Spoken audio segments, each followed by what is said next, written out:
Hey everybody, good afternoon. I'm getting started here with the Masterclass. I'm going to pretty much just give this directly to Dhruv and company here to get everyone started out here. I'll just be observing this through basically through the VATUSA Discord and then also through VStars. So just a brief discussion here. I'll let these guys talk though for most of this. You won't hear a whole lot from me. But with that said, we'll just get this started. All right, guys, good afternoon. Hope everyone's doing well.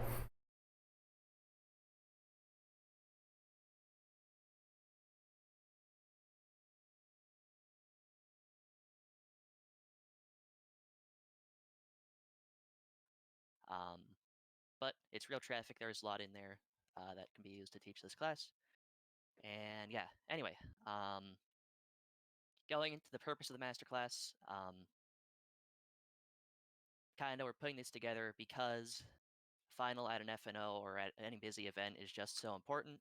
You can, deliver perfect 10 MIT or whatever, 20 MIT, whatever your TMU guys are requiring to an airport into a Tracon, and your feeder can set it up perfectly.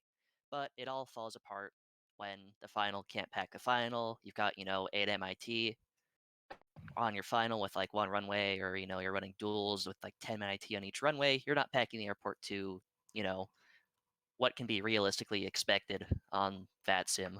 I'm not saying, 2.5 with one plane over the runway perfectly stacked like they do at like A80 or something in the real world. But, we can shoot for something better than that, obviously. Anyway, introductions. My name's Daniel. I pretend to be a sweatbox driver in the real world at a center.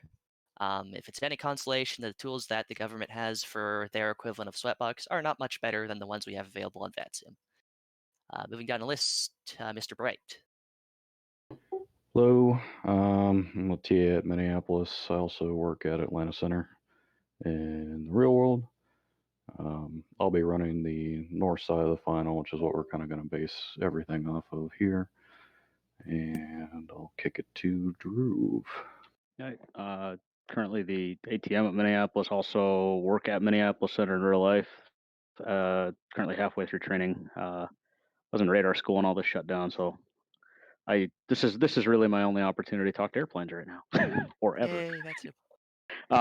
But again, I'll be running the south side of this final. We'll be talking about how to properly interact and make parallel runways work as a team, because that is exactly what this is. One of the big things that uh, is a very important facet of being an effective controller is how well do you work with everybody around you, and that's just it's something that I think we can all improve on yet. And Mr. Geckler. Hello, my name is Ryan, former ZDC, ZOB ATM. I've held everything except FE here. Former VATUSA 3, currently Real World Miami, who did talk to planes before this all stopped, so I'll stop working. I'm here basically just to provide some other extra insight. It's just an extra body here to say some things and have my opinion on how this stuff works. I think we got, one person left? Who's left? Brad. Tice, yeah. That would be me. Brad Tice. Where am I a home controller at now? I don't really remember. I think Minneapolis is where I call home at this point. I've been around on the network since 2011. I'm currently an air traffic controller at D21 real life. Before that, I put in almost 3 years at Oakland Center. So I have perspective of both work in the center environment and the Tracon. So I have kind of a cool insight to both sides of the coin, I guess. Yes. All right.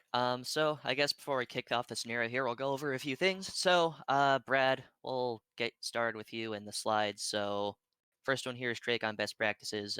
Go ahead and walk us through it. Well, first I'll hop on with something here real quick and kind of hop on a soapbox for a moment. We were talking about how en route environment, feeding the Tracon, having the perfect 10, 20 miles in trail, and yes, the final is that crucial spot, but I've been noticing lately at the center environment, there's been a lot of over controlling stuff. So that might be something we want to look at going forward for another master class. Because sequence does start hundreds of miles away from the Core 30 airport. So into the slides, I guess, if you want to hop it down into the next one about the 3-speed concept. This one's when we're getting more closer into the airport. There are more than just 3 speeds, but close into the airport, 3 is generally what we'll use. For scanning and separation techniques, generally we'll start from the closest to the airport and work our way out. And then we'll also talk about the use of positive control of how we will maintain altitude during turn-ons to the final. Close into the airport, basically 3 speeds are best: 250, 210, 170. And the reason why we'll shoot to use these 3 speeds is really for consistency's sake. 250 slowing to 210, you're going to lose about 1.5 miles to 2 miles of separation before they hit the speed, and then slowing from 210 to 170, you'll lose about 1 mile to 1.5 miles roughly. For scanning, which is on the next slide, again, we're working from the inside of the airport out, primarily looking for overtakes, where aircraft are, trying to figure out lead-in times for turns from the downwind to final, etc. Separation, that one also talks on the next slide there, just about using positive altitude for vectoring into the gap, use vertical. And this is more so when talking about putting a guy from from downwind, base, final, in between 2 aircraft that are already established on the final. Although when vectoring 2 airports on opposing bases, you'll use vertical there as well. What's the next slide there, Daniel? It is lesson review. Okay, yeah. So basically just kind of recapping what I talked about there, and that's the end. So moving on to C to A, if you have that one. Yes. Let me find the right one here. That should be it. So this is really the meat and potatoes of what we're going to be talking about, of how to vector to final. Hop down to slide 4 for me, because that basically recovers what we did. So who's who in C to A? A is going to be the aircraft furthest down the final that is already established. The C aircraft is usually one that's already established further. So again, this goes back into what I was talking about earlier about moving a guy from the downwind, putting him onto the final between 2 aircraft. As you can see, based on this concept here, both aircraft A and B are assigned 170. Aircraft C is 210 knots. For general spacing on a final, aircraft nose to tail, you want roughly 4 miles when they're established outside of the final approach fix, assigned 170 knots. That'll compress down to roughly 3 to 2.5, depending on winds. In this scenario, we have 10 in trail between aircraft C and aircraft A. Talking about what we were earlier, we're slowing from 210 to 170, you lose about 1.5 miles. If we want 4 miles nose to tail between aircraft C and aircraft B, how far do we let this compress before slowing aircraft C? Anyone can shout it out if they know it.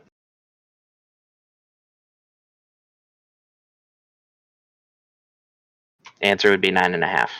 So at 9.5 miles, basically where he's at now, we'd slow aircraft C from 210 to 170. And this is in order to compress down to 8 total between C to A. And aircraft B, we're going to put in the middle at 4. So there is now 4 between A and B, and 4 from B and C. Go to the next one there for me. You're actually down 2. Separation? Yeah. Again, vectoring into the gap, use vertical. So aircraft C in that, aircraft B in that previous slide, you would join either 1,000 feet below or 1,000 feet above the aircraft already established on the final there. The next one, Daniel. There. This one is a little less important. This is talking about, go to the next slide, it'll kind of explain this. Talking about lead-in headings of establishing yourself on a downwind. The nice part is that most of your large airports, this is already going to be done by the arrival. It's going to be important when you start working at your major airport and start becoming familiar with finals. You're going to want to learn how far the downwind that the arrival has them on, how far that is from the final, because that's going to determine at what point you're going to turn your downwind to a base heading. The next slide basically just shows kind of what we were talking about here of the 3 different lead-in headings. This would be on runway 28 procedures, and then the next one basically just shows the star at Detroit, where the lead-in headings are basically already done for you.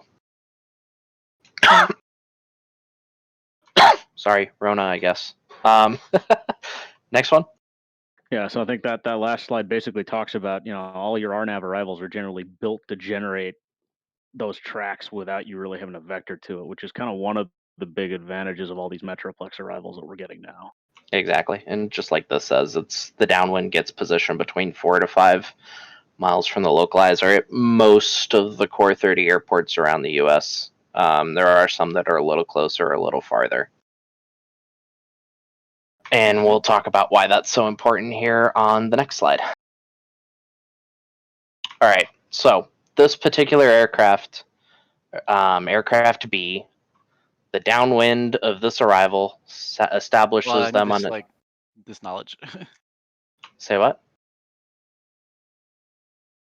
Anyway. This particular arrival establishes aircraft B on a downwind heading 5 miles from the final approach course. If we're shooting for 4-mile gaps on the final outside of the final approach fix, we're going to turn aircraft B 1 mile prior to being a beam of aircraft A, which is kind of what you see here, where it's showing the lead-in for the base turn. We want 4. We're off the final by 5. You turn a mile early. If your downwind establishes you 4 miles from the final, you'll turn a beam aircraft A, and so on and so forth. So if you're 6 miles off the final, you're going to turn 2 miles before aircraft A. Yeah, you can go to the next one. And then this goes back into the slide that we already saw previously. Go to the next one for me, Daniel. Sure. So this is talking about the approach gate. Hopefully all of you understand the approach gate. Do you think we need to go over this, Dhruv? I don't. It doesn't hurt. Okay. To basically, we all, by this point, one of the things that we teach as S3s is mile outside the approach gate, or mile outside the approach, or final approach fix is your approach gate. That's effectively the closest you're ever going to intercept, and that there are very specific conditions when you can do that. And if anybody wants to shout out the answer, what are we typically looking at to intercept final? And under normal circumstances, what's the minimum we can intercept final at outside the final approach fix? Oh, that's right. Everybody's muted. My bad. Yeah. Brad. 3. Right. So 2 miles outside the approach gate. So 3 miles outside the final approach fix, which in a lot of cases at your big core 30 airports, you're also generally using the fact that 3 miles steps you down 1,000 feet. So there's usually a step down fix about 3 miles outside the final approach fix that you can aim at as an intercept point. So it usually makes a good point of reference. And to kind of parallel on this too, visuals versus instrument approaches, you want to control during busy traffic in visual conditions. You don't necessarily need to be running the ILS to make sure that everyone's doing what they need to do, but you want to control the situation similar to as if you were running an ILS. So you don't want to just turn them base and then, yeah, we got the airport in sight, cleared visual approach. Give them a heading, fly heading, whatever, until established on the final cleared visual approach. I'll just use mine, runway 22 right. Daniel, can you tab out to a 7110 and pull up Chapter 7, Section 4 real quick? Chapter 7, Section, websites inspect element, Section 4. Yeah. Because I think Brad brings to it's not just a good idea, it is actually technically in the book now, especially for all these big airports where we're running parallel runway 7-4-4. 7-4. Oh, I was in 7-6. Here we are. So if you want to zoom in to, I think it's, when conducting visual approaches to multiple runways, there's that. So it kind of falls into a few different categories. So less than 2,500 feet, you're effectively treating him as one runway. He has to see the guy for the parallel in sight and be instructed to maintain visual separation prior to giving him approach clearance. Most of us fall into the greater than 2,500 feet category, and then it's either less than 4,300 feet. So, like for example, at Minneapolis, we have to fall into this where, it says parallel runway separated by at least 2,500 but less than 4,300 feet. Approved separation is provided until you're established on a heading or a direct course or cleared to an RNAV instrument procedure that will intercept the extended center line at an angle not greater than 30 degrees. So, to Brad's point, you're still very much controlling their intercept prior to clearing them for the approach. So it's almost a hybrid of vectoring them to an instrument approach and then clearing them for a visual. And then if you look down in the note, it shows exactly why we're doing what we're doing, to prevent the intercept angle and to reduce the potential of overshoots. I can remember one few months ago where I had cleared a guy for an approach, blew through it, had to issue traffic alerts, break guys off the runways, and came pretty close to having a deal because of it. Thankfully, the pilot turned in time, and he didn't end up getting a pilot deviation because I didn't lose SEP. But, yeah, definitely issue the headings. Back to the slides. Affirmative. Roger. Here's another thing that I see a lot of people doing. Is they'll use 170 knots or 180 knots until whatever their final approach fix is. And the final approach fix, let's say, is maybe 7 miles or so from the runway. This is going to cause a lot of compression on your final. If you have 4, you're going to be ending up running to probably less than 2.5. Just because of how far it is from the airport and different speeds on final. So I'm a huge proponent of maintain 170 knots until a 5-mile final. 170 till 5, and you'll keep your 2.5, no problem. Next. So the 250, 280, 300, those are going to be used when you're farther away from the airport and where you're essentially going to be speeding up. This is more from a feeder side. And we'll talk about that once we've kind of hammered out some of the final stuff. Go to the next slide for me. Absolutely. So this goes back to what we were talking about earlier with 3 nautical mile spacing decreasing to 2.5. You do a 4 nautical mile interval on final prior to the final approach fix assigned to 170 knots. Now, wake turbulence. Dhruv, what's the current stance of VATSIM or VATUSA and Wake Recat? I think there hasn't really been an official stance. I personally don't teach it to my guys because we don't have a convenient little data block field that shows a recat category. Sure.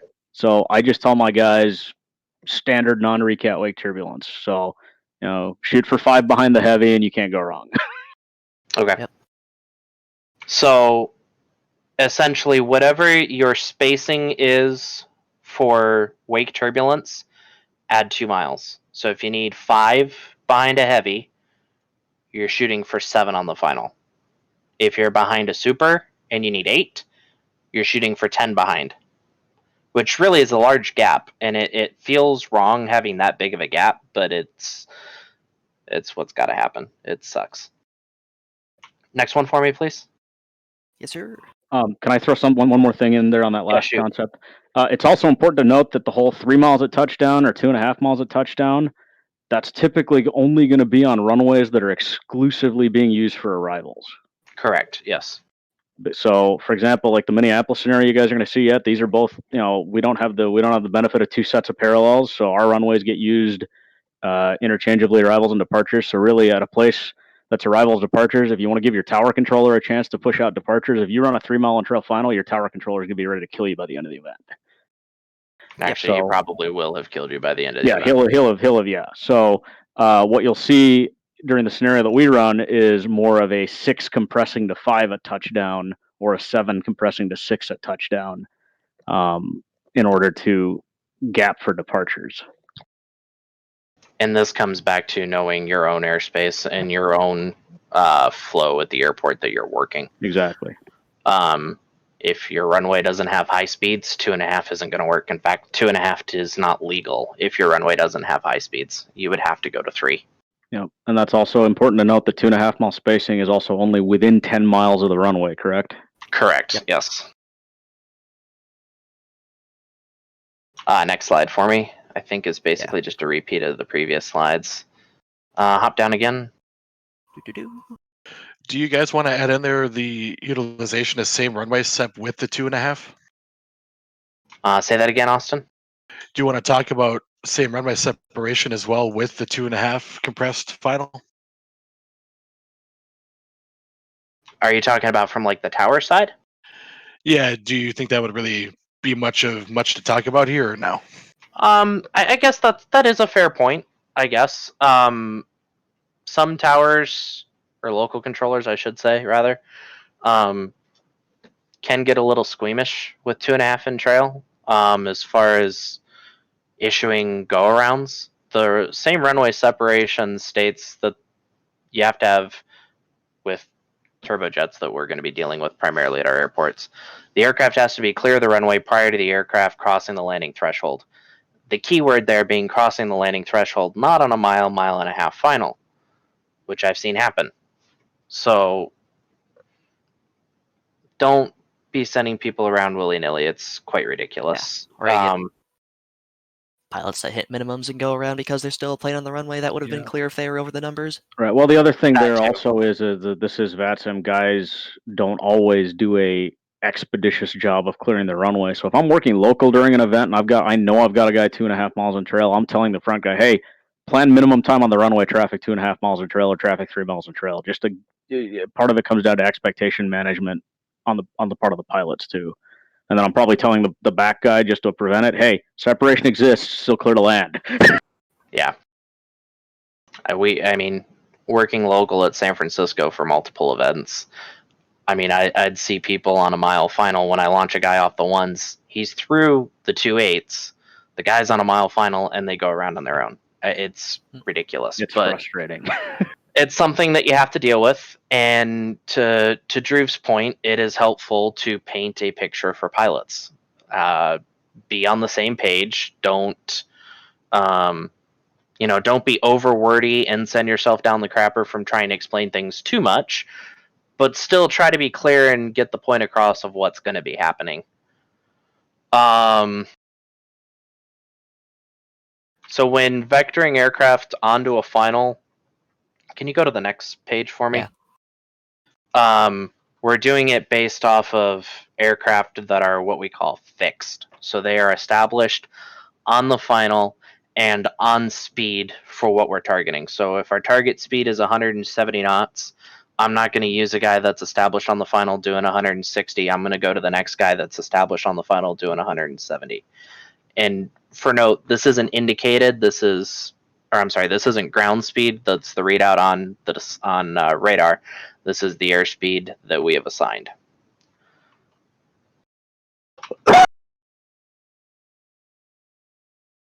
Excuse me. Next. Yes, please.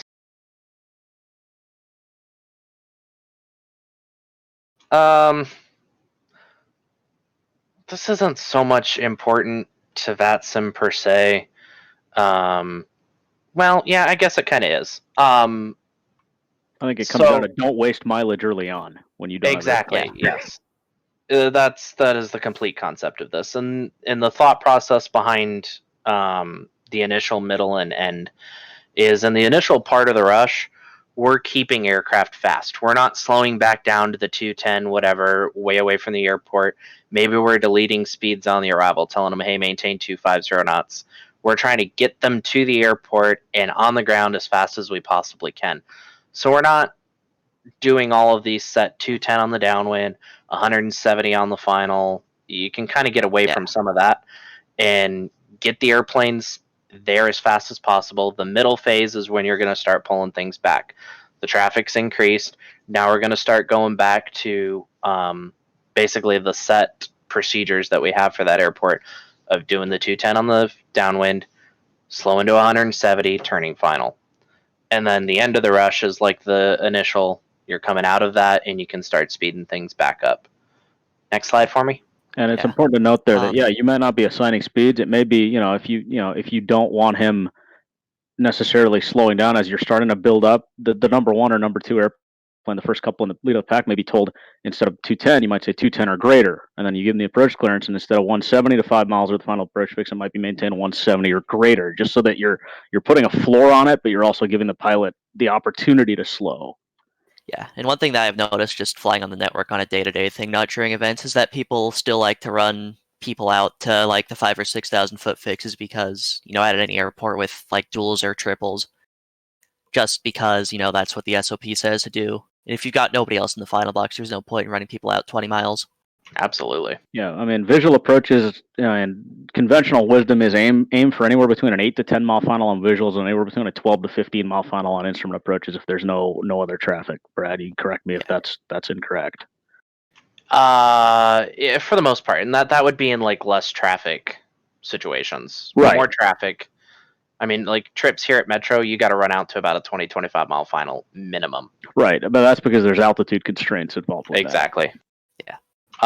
But yeah, very good point, Daniel. If there's no traffic, dump them.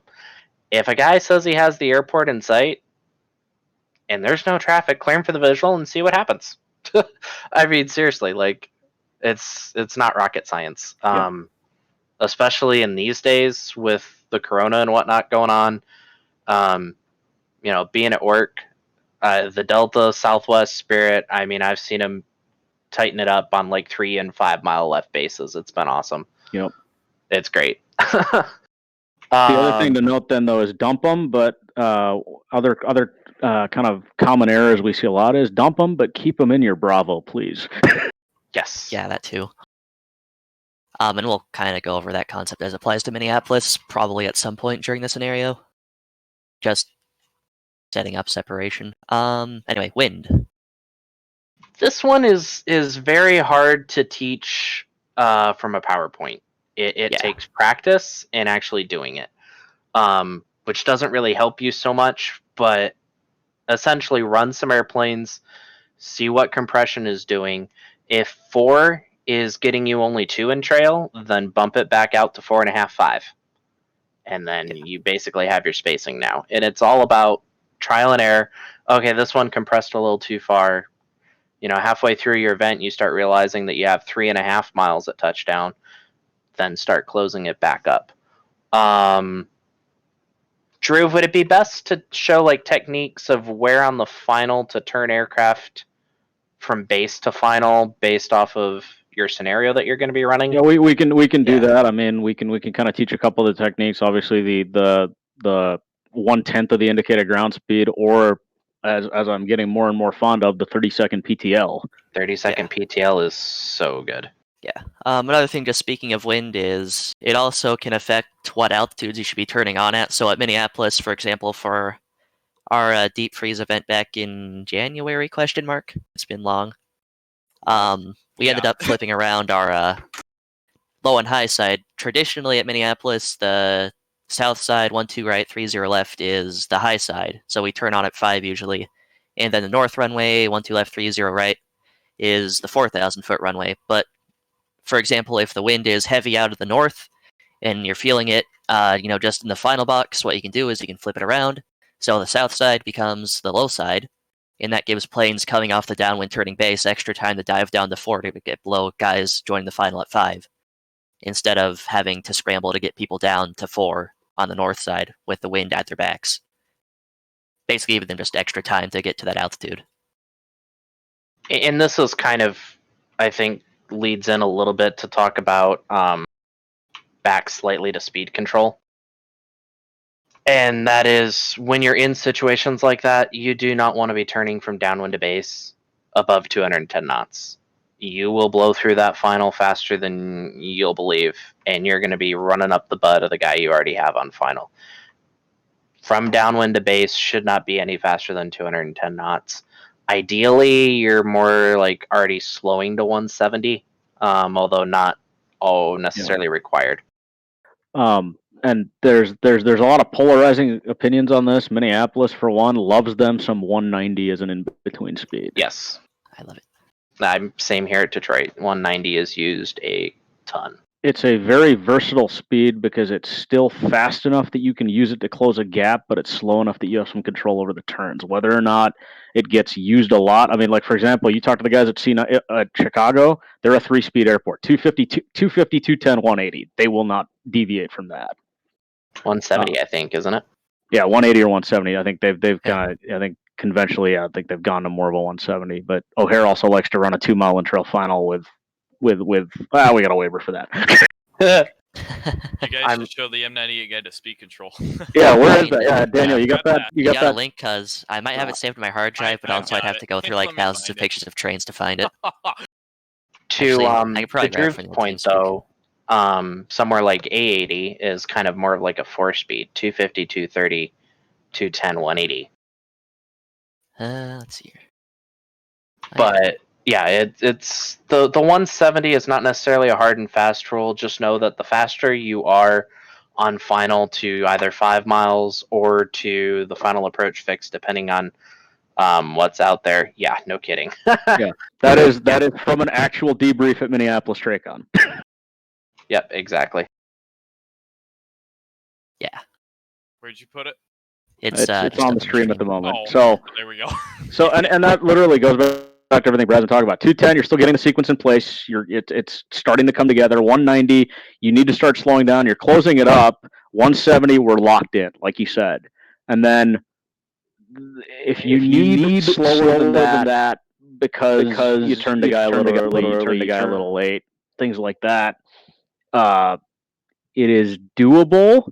You know, the section in the 7110 and 5-7 does say lower may be assigned if operationally advantageous. If I'm going to have a deal if I don't slow down to 160, you're damn right it's operationally advantageous for me to slow him to 160. Yep. I'll throw something out here, too. I'm kind of more of the opinion that the 160 is similar to like a 190. But below 160 is definitely the oh crap moment. Right. If you're having to do, and this is just my opinion, if you're having to slow somebody to their final approach speed or reduce to your slowest practical speed, and you're, let's say, 4, 5, 6, well, maybe not 4, but if you're 5 miles or more from the final approach fix, you should basically just go, I've screwed this. Yep. That aircraft is coming off the final, and you're going to assign 190 to the guy behind him and try to close up your spacing with the guy behind him. There's a certain point where you need to cut your losses, because when you start slowing that final to more than 160, the entire final will go to hell in a handbasket. Exactly. It's a domino effect. Yeah. That really, I think, wraps up as far as the PowerPoint stuff. I think once you see them actually working and we can explain the C to A with actual traffic of where you base to final and stuff, that'll make more sense for you guys. Yep, and we will pause at certain spots to kind of highlight key things, because there are a few kind of gotchas in the scenario. I think there's a couple cases where feeder screws up and gives you a stack, or I think there, feeder is the deal in this scenario. a couple ties or things like that. So there are, Cool. and then you get the dreaded turboprop shows up at some point. So yeah. Should we talk about feeder sequencing now, or give that a little bit of time? we can talk about it kind of as it plays out, if you're good with that. The problem with this particular scenario is they don't spawn at the Tracon boundary. They spawn about the point where final's taking track control. So that's all right.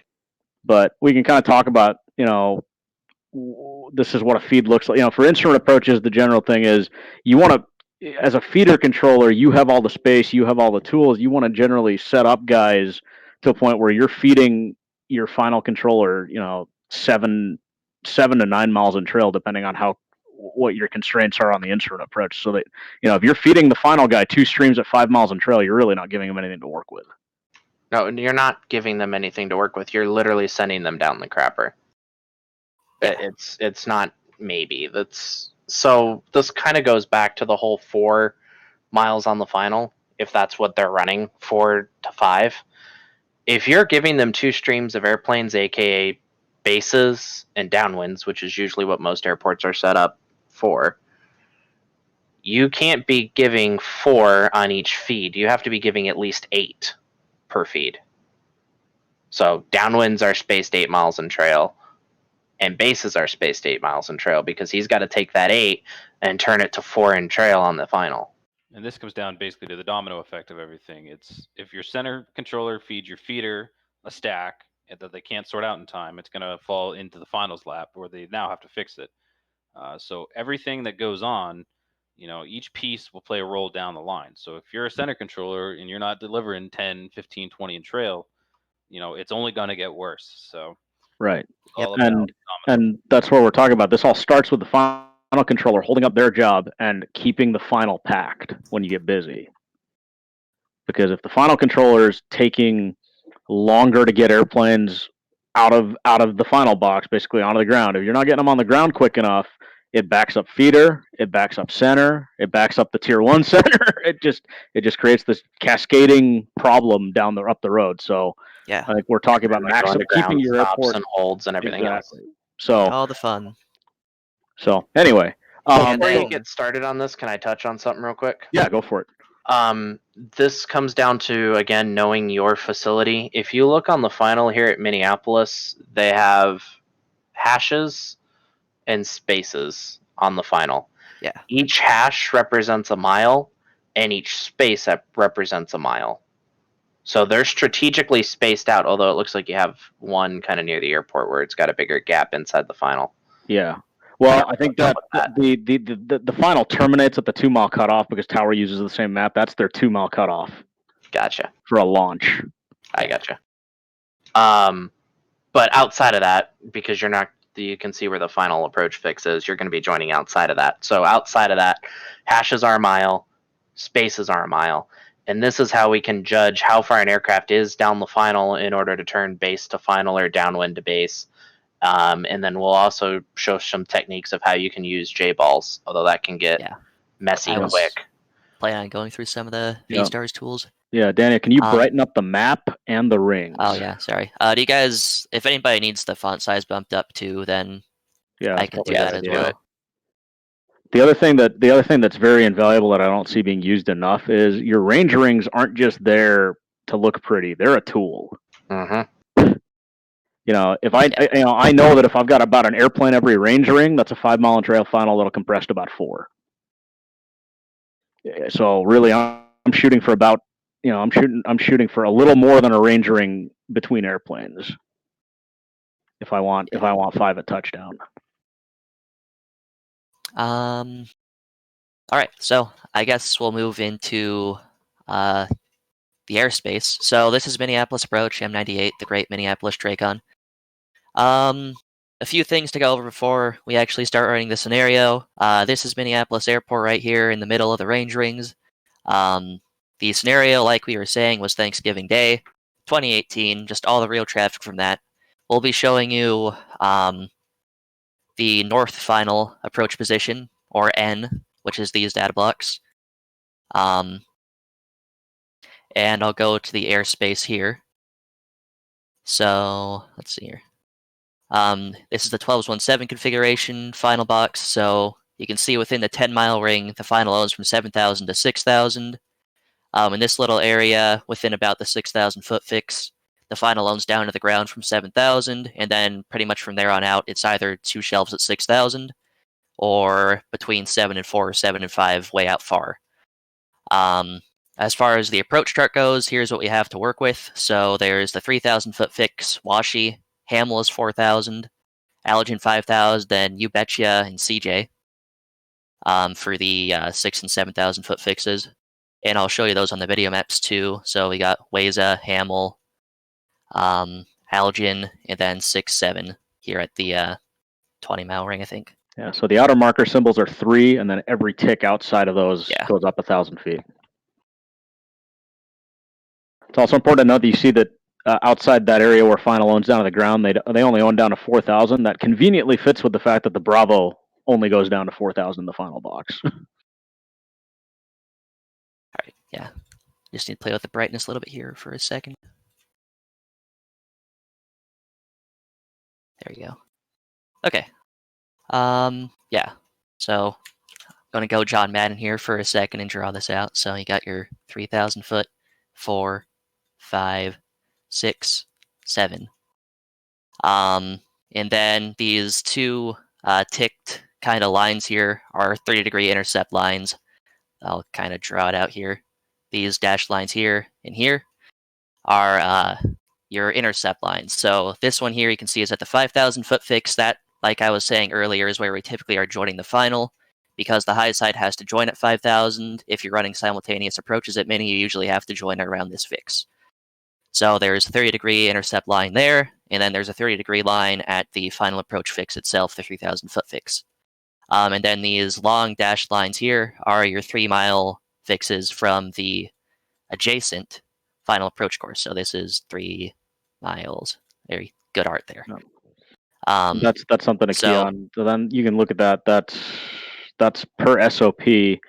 The low altitude runway has to be level at their turn-in altitude prior to crossing that line on base, and that's so that you've ensured vertical separation from the high altitude guys' airplanes before you cross that line. Well, that's a special addition to the SOP, ain't it? Yeah.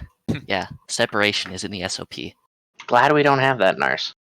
Yeah, no, and that's so that's the case, and you'll see it at Atlanta, you'll see it at O'Hare, you'll see it at all these places that are on multiple parallel runways. Your low altitude runway will turn a 20-mile final down super low. Yeah. By design, you'll be level at 4,000 for 8 to 10 miles on final. Or whatever your low altitude, in a triple configuration, typically you'll have one of the outboard runways be the low runway. The center runway will be your high runway, so then it's 2,000 feet above one side and 1,000 feet above the other outboard, which is typically the middle altitude runway. Yeah, like O'Hare joins the low side at like the 5,000 or 6,000 foot fix. Yeah, but they join the low side at 4, they join the middle at 7, and they join the high side at 5. Yeah. Sorry, the middle runway at 5, and the center runway is the high runway, and that'll join at 7 typically. There you go. That makes more sense. Words are hard. Yeah, yeah, it's okay. All right. Just so, out of curiosity, are those adjacent lines your 30-degree intercepts there? Is that for the VAPA?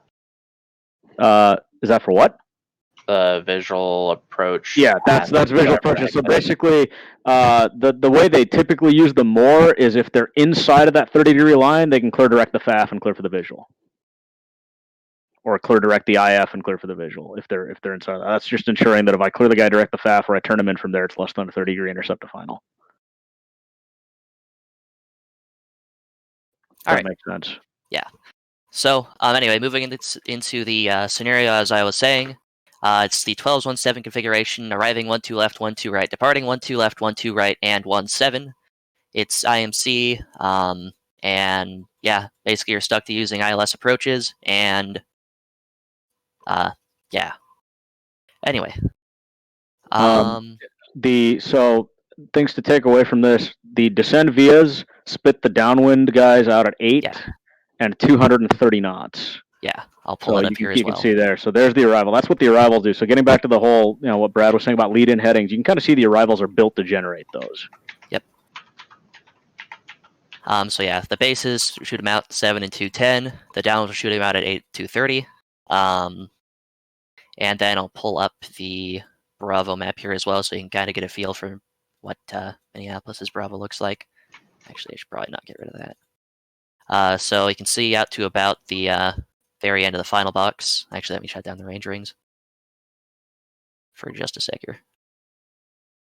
So about to the 30-mile ring, 4,000, and then at about the 10-mile ring, it goes to 3,000, and then 23 in the surface area around the airport.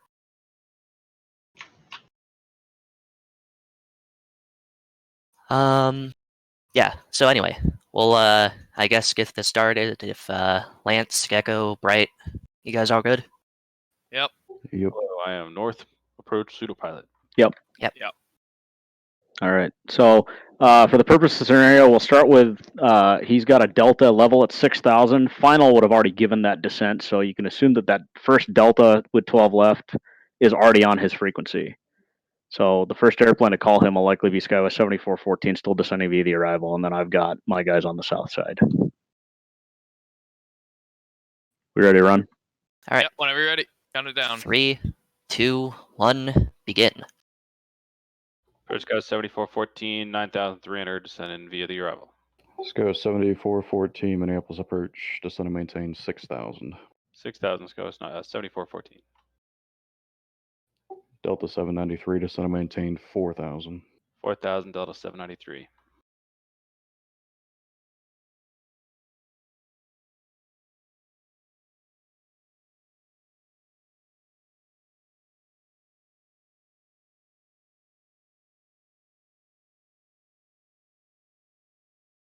You want to go first or second to start it off, Chris? I'll go first. Okay.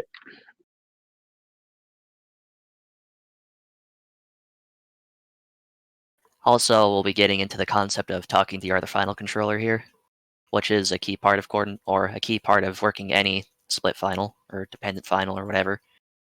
Keyword there is being dependent finals. Right. Yeah. So case in point, my asking him if he wants to go first, because I have to stagger off his airplane to begin to set this up. So by me asking him if he wants to go first or second, that's directly controlling at what point I'm going to slow my first delta. Yeah. So Minneapolis, because the runways are dependent, I think it's they're 3,000 feet apart between center lines, and I think so that's 25 to 36 is the rule, right? It's a mile stagger. Delta 793, turn left heading 210, maintain 190 knots. Speed 190, heading 210, Delta 793.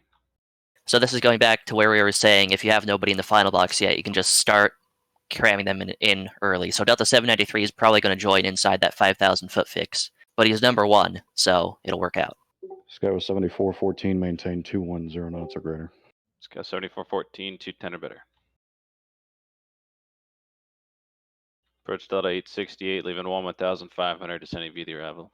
Delta 868, Minneapolis approach.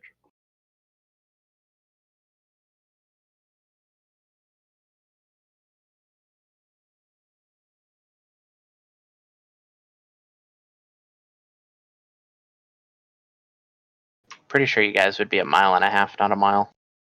It's reducible to a mile now. Oh, is it? Nice. Yeah. Used to be a mile and a half. Because I know at Detroit we have a mile, mile and a half, and 2. Skywest 7414, descend and maintain 4,000. 4,000, Sky 7414.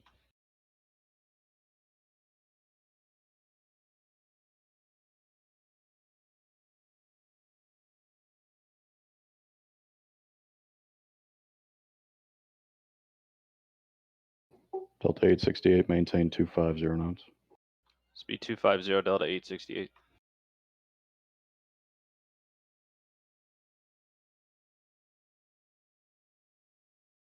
Delta 793, 4 miles from Hamel, turn left heading 150, maintain 4,000 till established localizer clear ILS runway 12 left approach, maintain 170 knots or greater to Washi. 150 heading and 4,000 till established clear ILS 12 left, will maintain 170 better to Washi, Delta 793.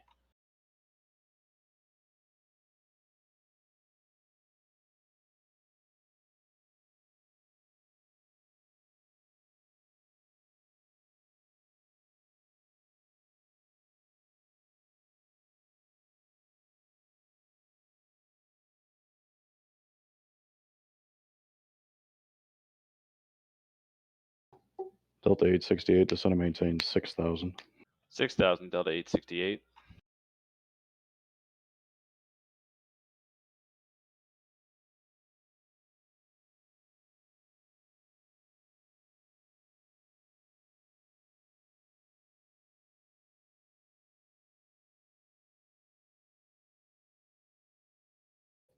Skywest 7414, turn left heading 210, maintain 190 knots.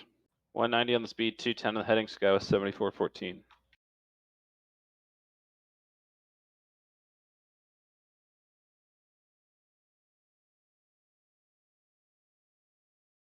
Delta 793, contact tower 123.905. 2395, Delta 793, see you. So case in point now, like on the south side, that's probably the closest my final is going to get all night now, because once we start getting loaded up on the north side, I have to make sure that we're established outside the 5,000 foot fix and give him enough room, because as soon as my guys cross the 5,000 foot fix, we lose vertical separation. So I'm ready to go further out. Sky was 7414, maintain 170 knots. Speed 170, Sky was 7414. At this point, he's going to turn Sky with 7414 based off of how far Delta 1672 will be down the final. Right, and in order and in a way to help him out, I'm still at 190 knots there. Hey, Daniel, J-Ball 3, Delta 1672. J-Ball 3.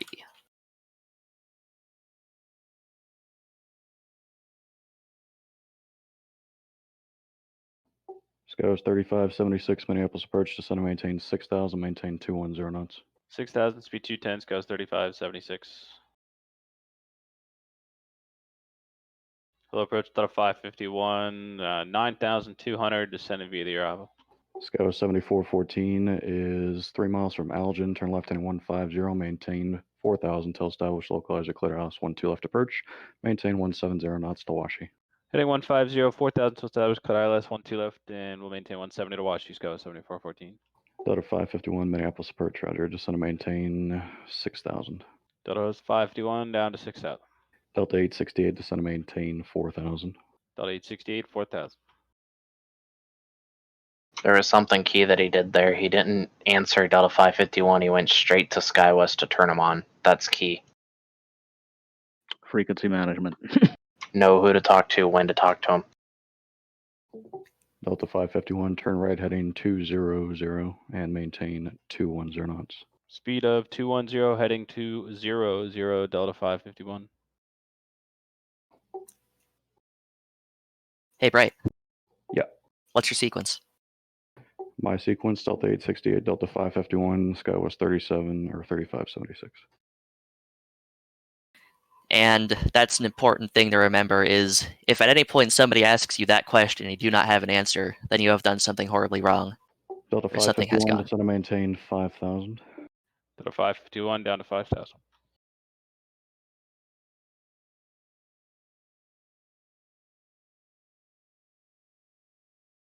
Sky was 7414, contact Minneapolis Tower 123.95. 123.95, Sky was 7414. Good day.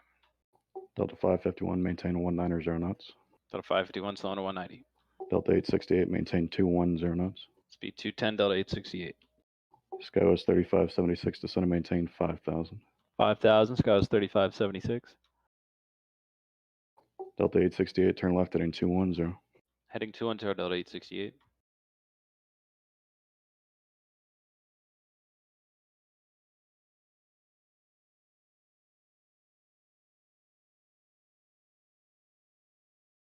Delta 551, flighting 210. Heading 210, Delta 551.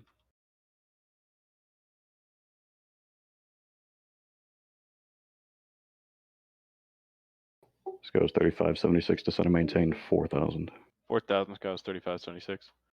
Hello, approach Limburg 6254 is at a 9500, descend via the arrival. Limburg 6254, Minneapolis approach. Delta 868, maintain 190 knots. Delta 868, speed 190. Limburg 6254, descend and maintain 6000. Down to 6000, Limburg 6254. Brad, to answer that comment, give it 10 minutes. Delta 868, maintain 170 knots. Delta 868, slow to 170.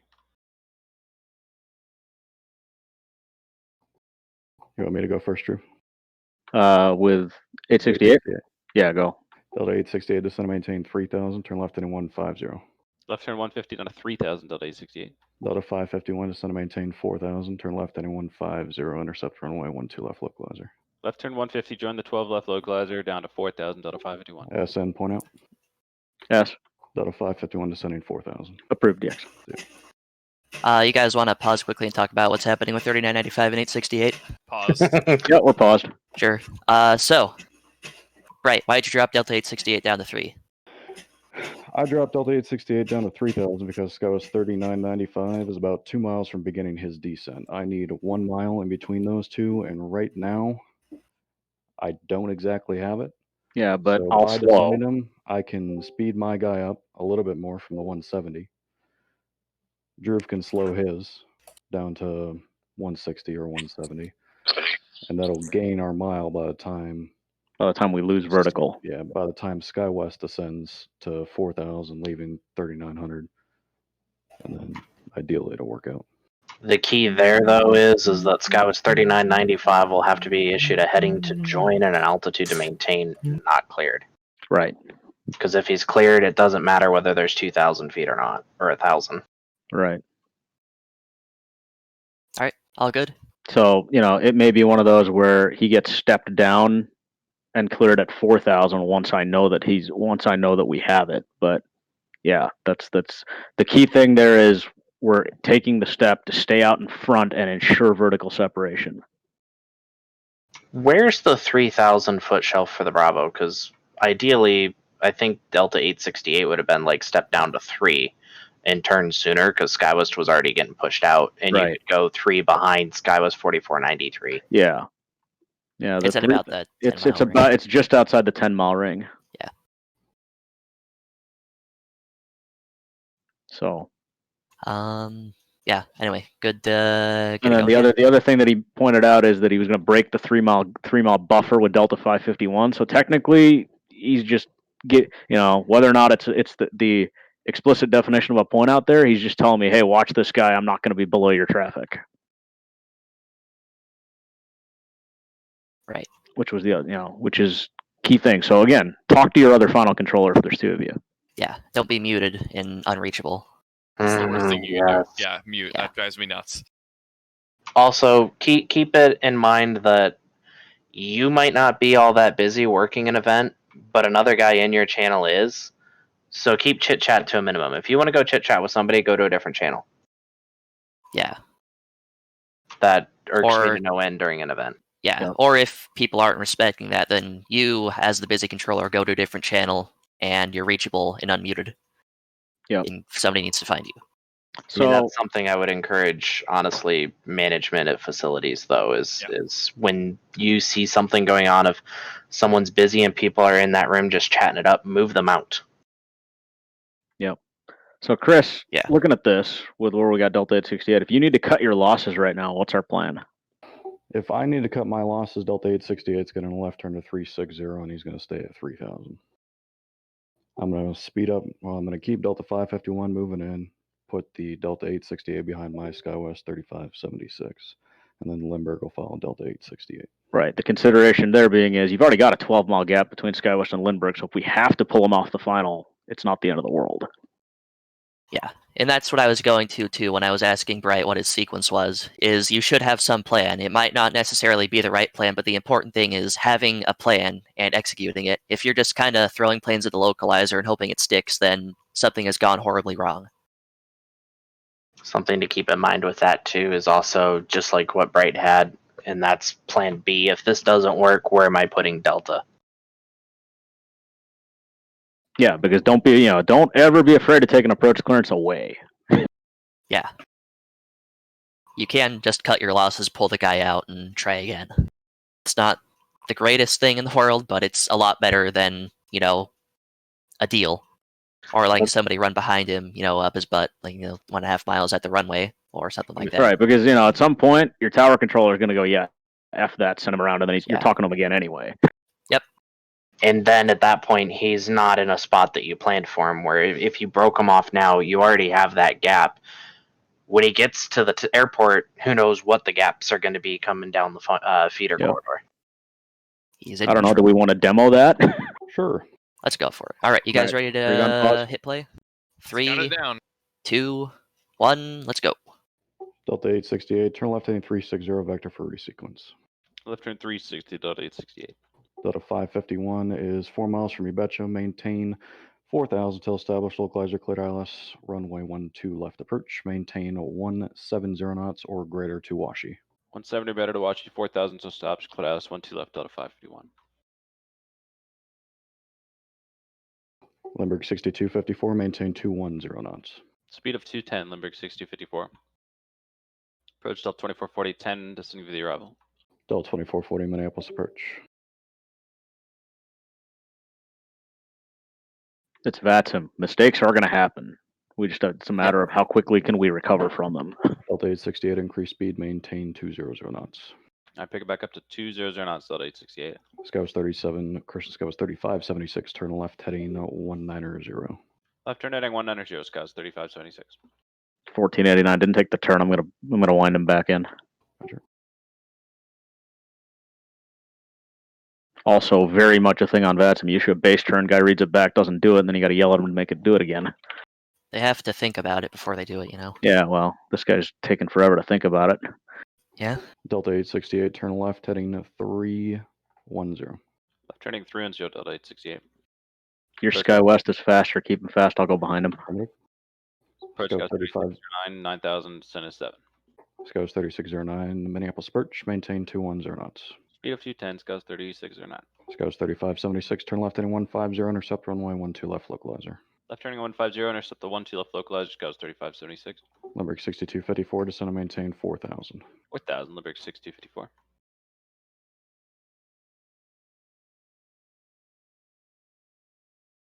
Low approach, Delta 1517, 10-7, descending via the arrival.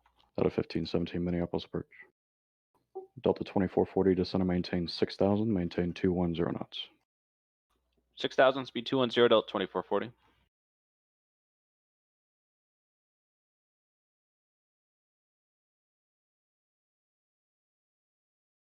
Sky's 3576 is 7 miles from Allergen. Maintain 4000 till established localizer. Clear ILS. Runway 12 left approach. Maintain 190 knots or greater till Washi. Okay, 190 or better to Washi. 4000 till established. Clear ILS. 12 left. Scouts 3576. Delta 868. Turn left heading 210. Delta 868 left turn 210. Delta 551. Contact Minneapolis Tower 123.95. 123.95 Delta 551. Sky was 3609, turn right heading 220, descend and maintain 4000. Right turn 220 down to 4000, Sky was 3609. That ain't gonna work. Sky was 3609 to min altitude, maintain 5000. Alright, maintain 5000, Sky was 3609.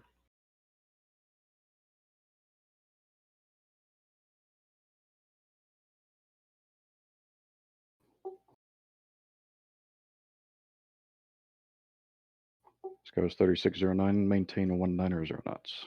Slow to 190, Sky was 3609.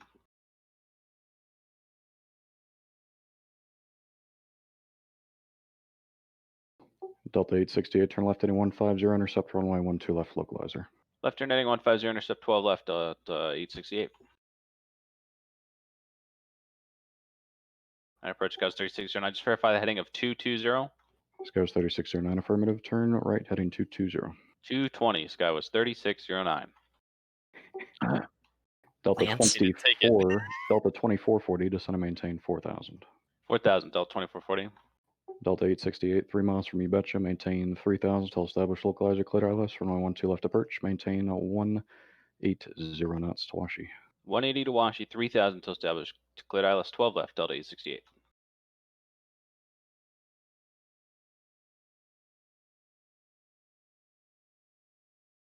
So now we've kind of got the stagger figured out. Now a lot of it comes down to run your final, keep one eye on the other side every now and then, but run your final. Sky was 3609, descend and maintain 4000. 4000, Sky was 3609. Approach Boutique 821, 5000. Boutique 821, Minneapolis Birch, roger, flighting 210. Heading 210, Boutique 821. Oh no, a turboprop. Sky was 3576, contact Minneapolis Tower 123.95. 2395, Sky was 3576, see it. Sky was 3609, turn left heading 150, intercept 12 left localizer, maintain 170 knots. Okay, speed of 170, left turn, heading 150 to join 12 left, Sky was 3629.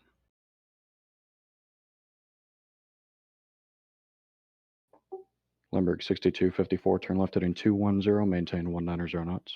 Turn left heading 210, speed 190, Limburg 6254. Delta 1517, descend and maintain 5000. 5000, Delta 1517. Approach Sky was 3813, 10.5 to Cinevia. Sky was 3813, Minneapolis Birch.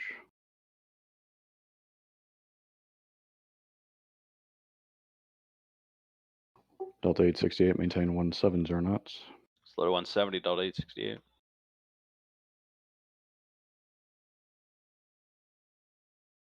Might need to slow 3609. Probably. Skywas 3609, maintain 160 knots. Slow 160, Skywas 3609. Delta 2440, maintain 190 knots. Speed 190, Delta 2440. Delta 1517, maintain 2. Delta 1517, maintain 210 knots. 210, Delta 1570. For the record, Limburg, that deal is clean. Limburg 6254, turn left in 150, intercept runway 12 left, localizer. Left turn 150 to join, 12 left, Limburg 6254. Delta 868, contact Minneapolis Tower 123.905. 123.95, Delta 868. Limburg 6254 is 5 miles from Ubecha, maintain 4,000 until established localizer. Clear ILS, runway 12 left approach, maintain 170 knots.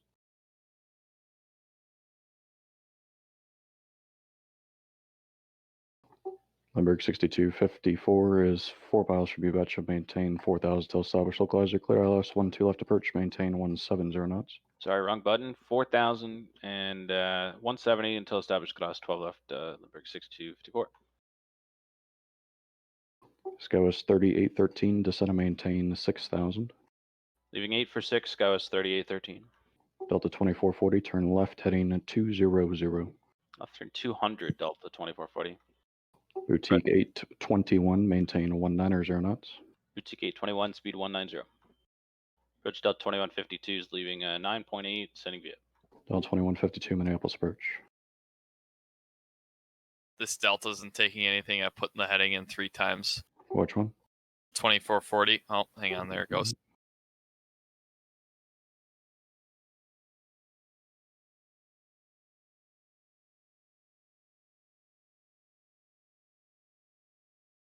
Delta 2440, flying 180. Heading south, Delta 2440.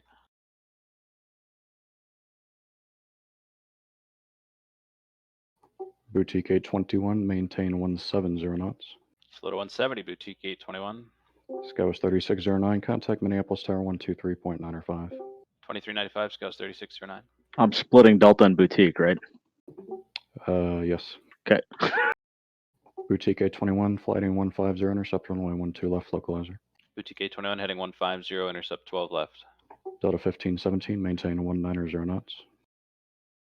Speed 190, Delta 1517. Delta 2440, flighting 150, intercept runway 12 left, localizer. Heading 150 to join, Delta 2440.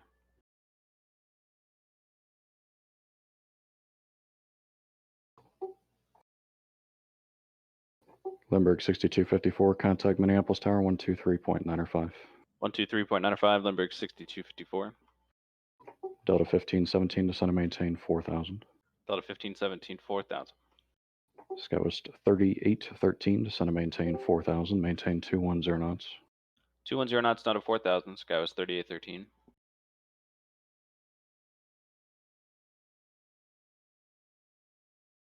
Delta 2152, descend and maintain 6,000, maintain 210 knots. Down to 6000, speed 210, Delta 2152. Boutique 821 is 2 miles from CJ, maintain 4,000 until Hamel. Cleared the ILS 12 left approach, maintain 170 knots to Kins. I'm sorry, to Washi. 170 to Washi, 4000 till Hamel, clear ILS 12 left, Boutique 821.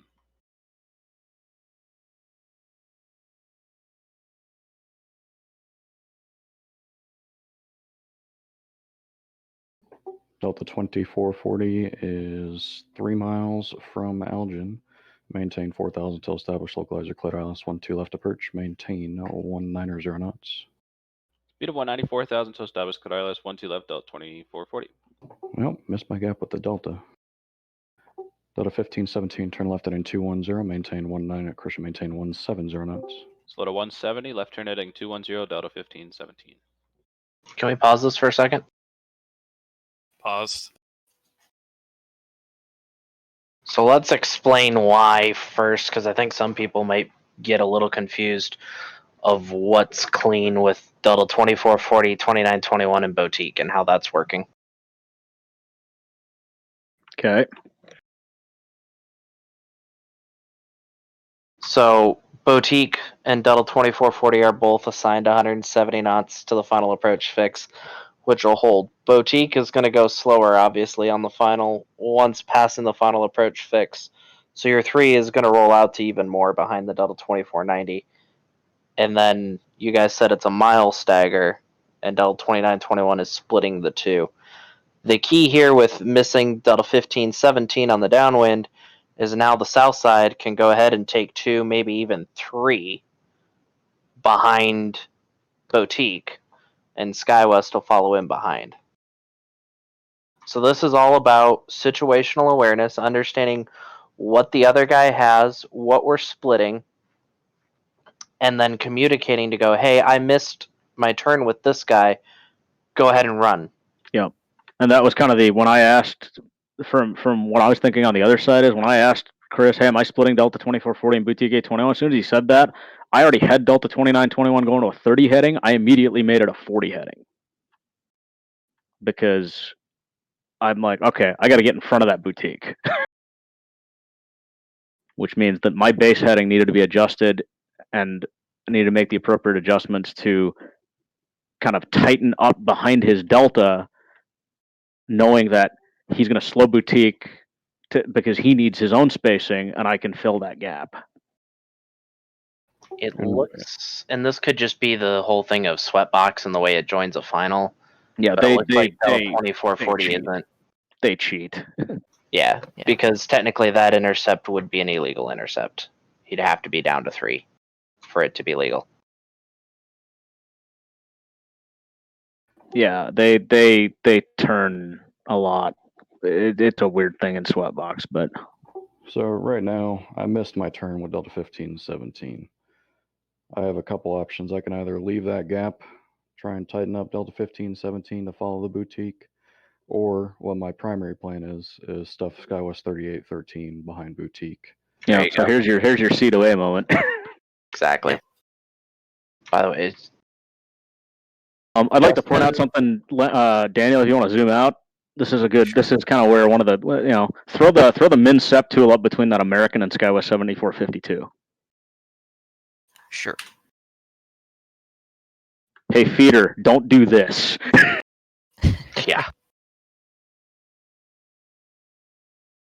So, as a feeder controller, you want to stop. You want to figure out who's going first, probably before they hit the 20-mile ring in this case. So in this case, I looked out at that. SkyWest 7452 is assigned 250, and I've already got that American slowing to 210 from a feeder standpoint. Because he should, keyword, and I may need to look at it, that may be a case where, yeah, the primary plan is use speeds to let him run out in front, but this may be a case of you tell you take Americans descend via away, step him down reference until you have something in trail figured out.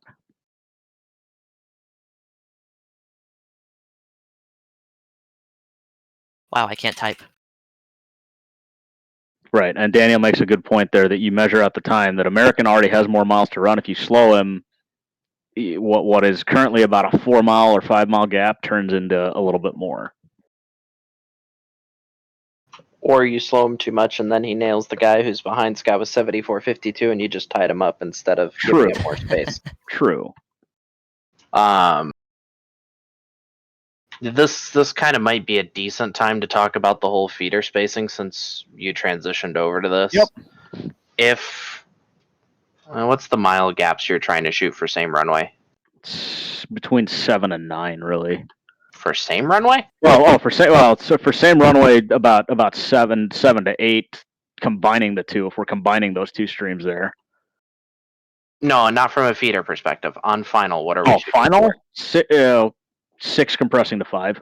Okay, so this goes back to what we were talking about earlier. If you have downwind traffic with, do we have any down or base traffic currently? No. No, there's nothing yet. There'll be a few that pop in. Yeah, some stuff pops in the bay. I don't think anything ever hits the Torgy. Anyway, if the final needs 6, and you're giving them 6 on both streams, it's never going to work. I mean, they're going to go from where they're at now at a 15-ish mile turn on. They're going to be pushed out to the back of the box, which is aka the back of finals, and they're going to be pushed out. And you've seen the events before where all of a sudden you're out in center's airspace because two things have happened. One, final isn't maintaining their 6 in trail on the final that they need, and two, feeder is going, oh, they need 6, so here's 6 from both streams. Right. It doesn't work. You got to do 12 from both streams if we're going based off of that concept. Right. So in that case, if your center's been giving you 10, you know, when you see the final push out past the 20-mile ring, that's your time as a feeder controller to tell the center, hey, make it 15. It's a matter of, I was working at Denver F&O on center, feeding the Tracon 15 miles in trail, and I could see the finals out the back of the box. And I asked feeder, hey, do you need more space? And the literal answer I got was, no, we're good. Finals hosed though. Yeah. So as a feeder controller, if your finals hosed, you're hosed. And then the center's hosed, and then all of the pilots are hosed. Right. So you don't operate in a vacuum. That's the key takeaway. Yeah.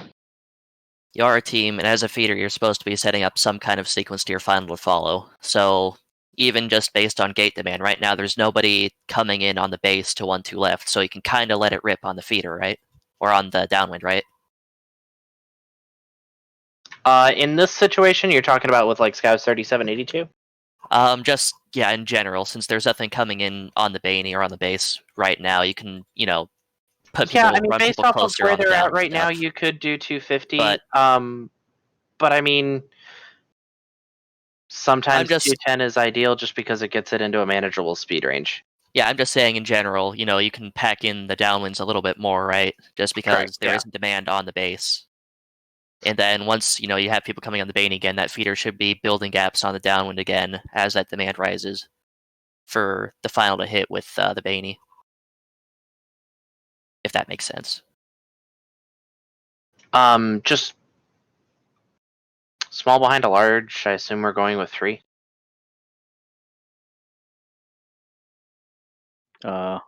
Wake Recat. Well, yeah. Strictly speaking, you'd need 4. Yeah. And this is why if you can learn Wake Recat and basically just go common sense with your upper heavies, basically just learning upper, lower heavies, and then 7.5s. If you can learn those, basically everything else is standard separation. That's glorious. Right. Yep.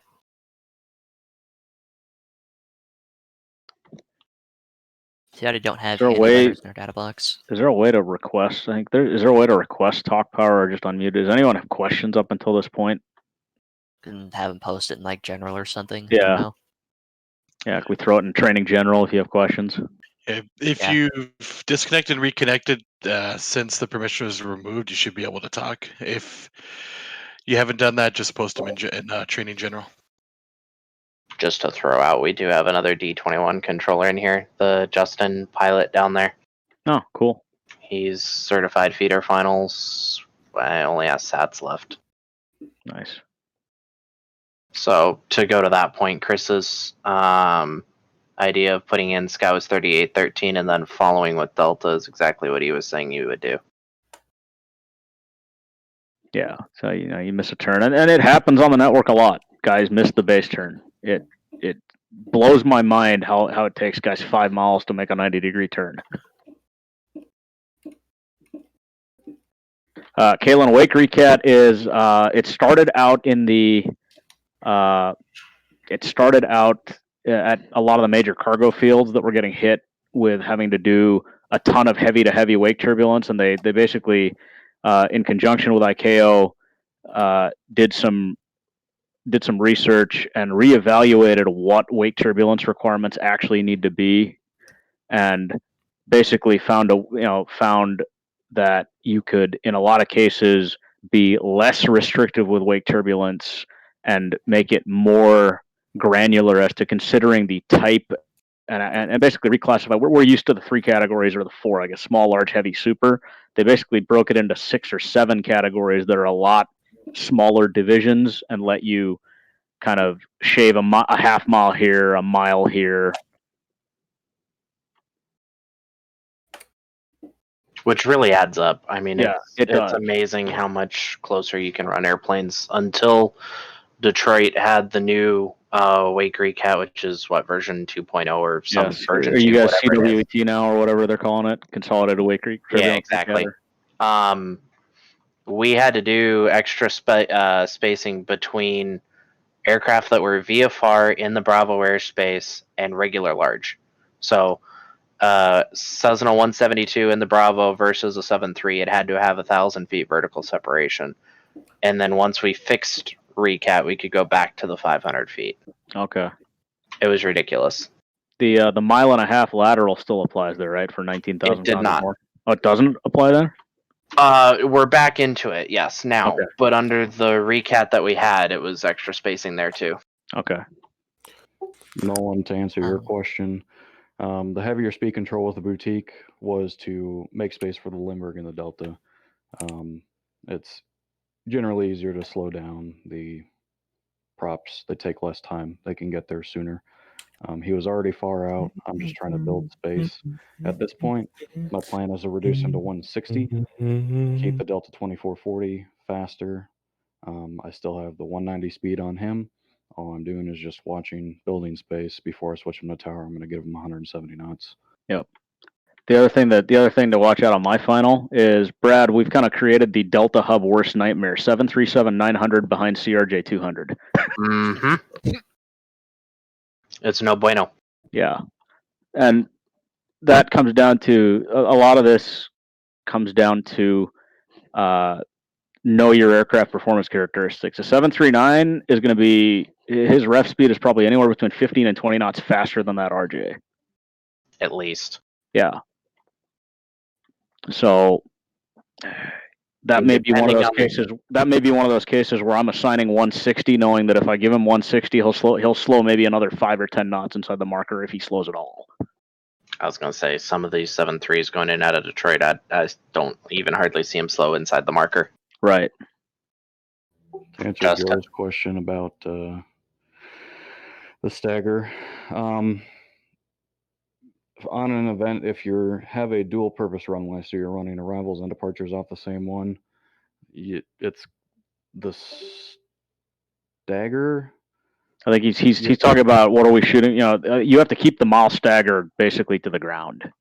Yeah. So yes. The Limburg 6254 and the Skywest 5420, I can go down to a mile in between those two, and nothing less by the time they get to the ground. Ideally, each runway would be 6 miles in trail to allow tower to get somebody out. Right now, that's not going to happen with Boutique, Delta 2440, and Limburg, just because of how it worked out. There's not going to be a gap there. Ideally, you'd have somebody on the north side runway, 3 miles staggered on the south side runway, 3 miles stagger on the north side. That gets you your 6 miles in trail to each runway, plus maybe 1/10 or 2/10 of a mile. And tower can get somebody out, and we can keep the flow into the airport. Ideally, the north side final, in this case, I should be intercepting at the 6,000 foot fix every single time, just to ensure that my person is going to be established before they lose separation with the person on the south side final at 5,000. Jason, typically this scenario is kind of an end of the line M98 training scenario, and usually while Bright was talking there, I went back through a few students' training reports. Usually they got certified in M98 within 15 to 20 hours of training time, not including SMT, just in training sessions. Yeah, and this is typically this is not one we require before you certify. This is hey, you're done. You want to challenge. Yeah, exactly. It is a fun one. On mine, it's like I have like between 30 and 40 hours before I got M98 certed, so it is one of those after certification things. Yeah, you were 24 and a half, slow boy. 24 and a half? Oh, yeah, whatever. Not including SMT. Yeah, we want to trend in feeling comfortable being able to do this. All that is just time and practice. This doesn't come naturally. This has been being able to run this has been years of practice just on the live network, working events.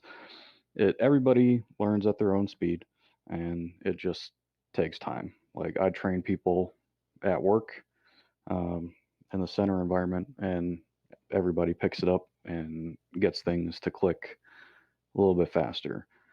Granted, I don't run finals 5 miles in trail, but you can draw similarities to feeding from the center environment into the Tracon environment and how much space you need and stuff like that. It all comes down to speed control and scanning and practice. Yeah. To answer the, we're gonna give a position relief briefing during this. It literally come down to, I don't know. I mean, Brad, if you want to take, if we want to switch controllers, we could switch controllers. But you'd start the briefing, you'd get any time critical task done, and you'd still work while you're briefing. Yes. Work the scan from the airport out. On my side, it would literally be, all right, south final, you're the high runway, headings are normal, 170 final is losing about a mile, traffic, and 4775 gone. Skies 4520 cleared 170 knots to Kins. 2921 cleared 170 knots to Kins. 3684 30 heading 190 speed.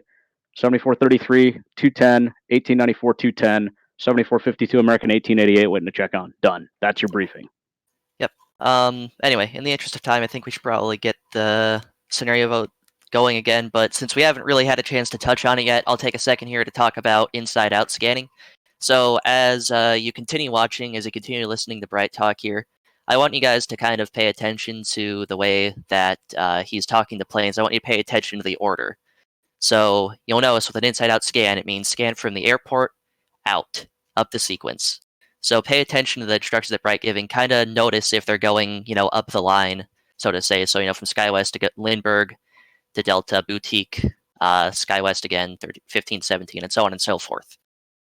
I mean, Time just to pay back to attention what to happened that, earlier with the Delta on the base. Yeah, working through his scan as he just works his way up the line and out.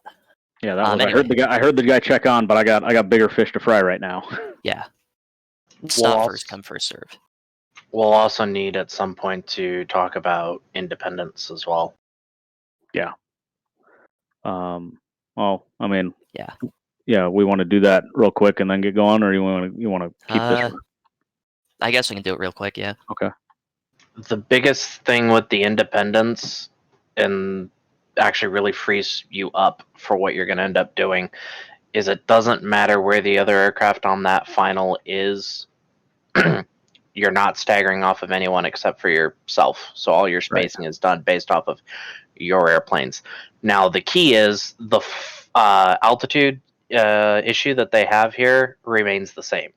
You have to be established outside of the step-down fix. Same as independence. But the caveat is they can be side by side. It doesn't matter because the runway spacing is such to where they've been certified to do independent approaches, which is 4,500? Yeah, 4,300. Yeah. 4,300 feet between center lines. And the catch there is you're also going to have at all of these airports, typically, you're going to have some kind of point on the final, either a capture point or a duals bar or some kind of spot that if you're running independent ILS approaches, they have to be at least that far out on final if there's traffic on the other side. Yes. So, and then for trips, it gets even worse because now you've got you add a third, more likely than not, higher altitude runway into the mix, and all of a sudden, triple simul's, you're automatically out to about a 25-mile final if there's traffic for all three runways.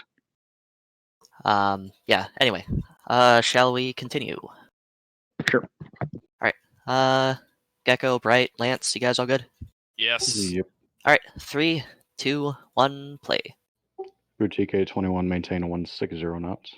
Speed 160, Boutique A21. Skywest 3813, maintain 190 knots. Speed 190, Skywest 3813. Delta 2152 to center maintain 4000. 4000, Delta 2152.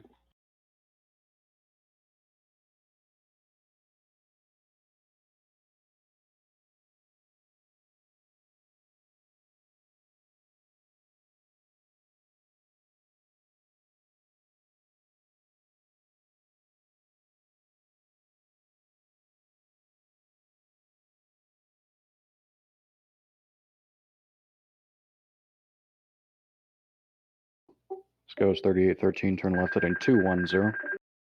Left turn heading 210, Scouts 3813.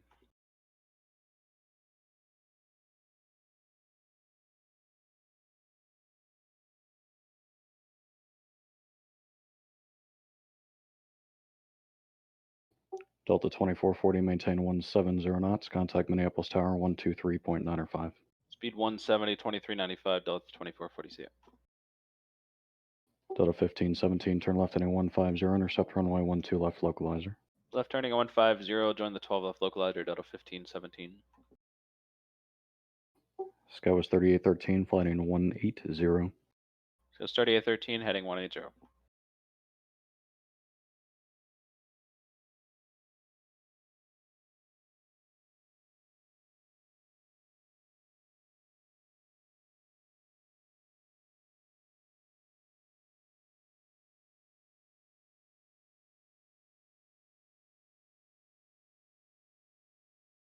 Low approach Sky 7382, 9200, descend via. Sky was 7382, Minneapolis approach, descend and maintain 6000. 6000, Sky West 7832. Correction, 7382. Sky was 3813, flighting 150, descend and maintain 3000. 3000.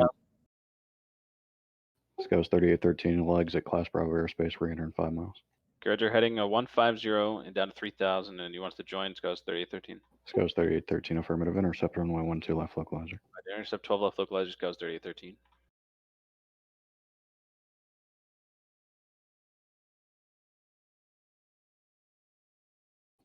Boutique 821, maintain 170 knots. Contact Minneapolis Tower 123.905. All right, back up to 170 and 2395, Boutique 821, see it. Delta 2152, maintain 190 knots. Speed 190, Delta 2152. Skywas 3813, maintain 170 knots. Speed 170 knots, Skywest 3813. Delta 1517 is over CJ, clear ILS runway 12 left approach, maintain 170 knots to Washi. 170 to Washington, clear ILS 12 left, Delta 1517.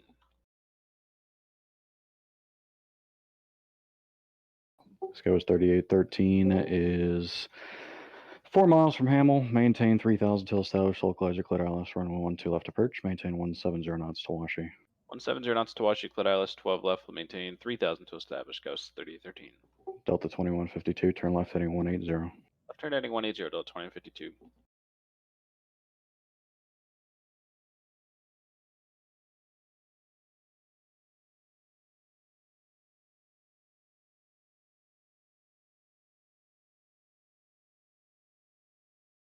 ESQ won't take it. Is doing the No, like, it's syntax not. here or whatever. No, it's not giving that. It's just saying previously direct zipco. I don't know why. There, finally took it. It was just lag. I don't know. Delta 2152 to continue left turn heading 150, intercept runway 12 left localizer. Left turning 150 to join the localizer, Delta 2152. You want me to two follow there. here? Yep, 2 there, that's fine.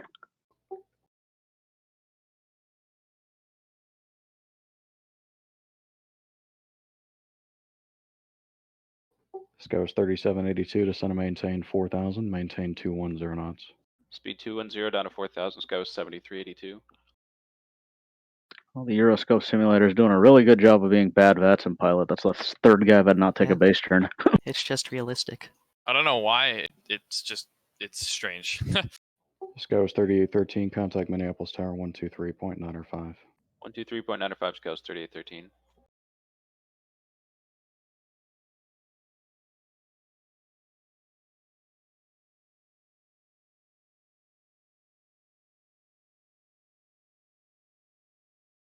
Delta 2152 is 5 miles from You Betcha, maintain 4000 till established localizer, cleared ILS, runway 12 left approach, maintain 190 knots or greater to Washi.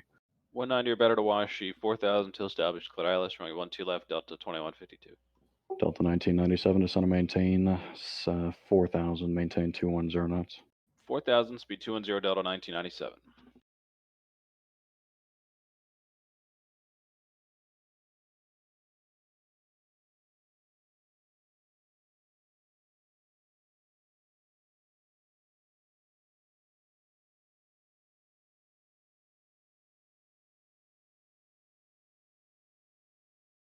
Delta 1997. Amend altitude, descend and maintain 6,000 to maintain 210 knots. 6,210 knots, Delta 1997. Approach Scouts 4716, 9.6, descending via. Scouts 4716, Minneapolis approach, flighting 190, descend and maintain 4,000.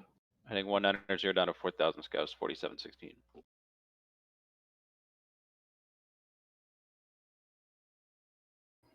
Skywest 30, Christian Skywest 78, Christian, we'll try this again. Skywest 7382, descend and maintain 4,000. 4,000, Scouts 7382. Delta 1517, contact Minneapolis Tower 123.905. 123.95, Delta 1517, see ya. Skywest 37, Christian Skywest 7382, turn left heading 210. Left turn heading 210, Scouts 7382.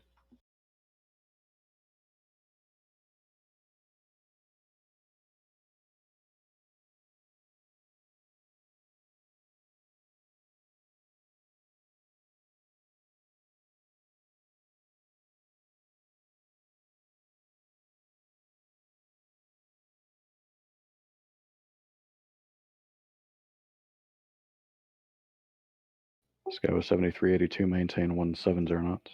Slow to 170, Scouts 7382. I'll follow your Skywest. Okay.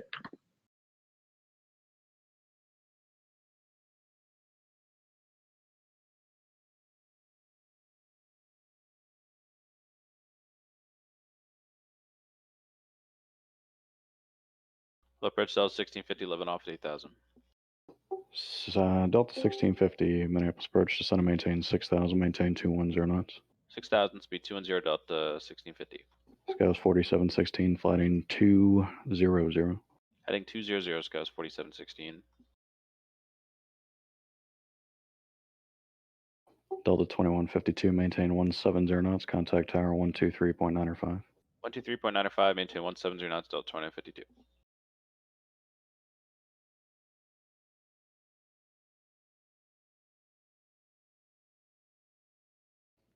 Skywest 7382, turn left heading 150, intercept runway 12 left localizer. Heading 150, join 12 left, Scouts 7382.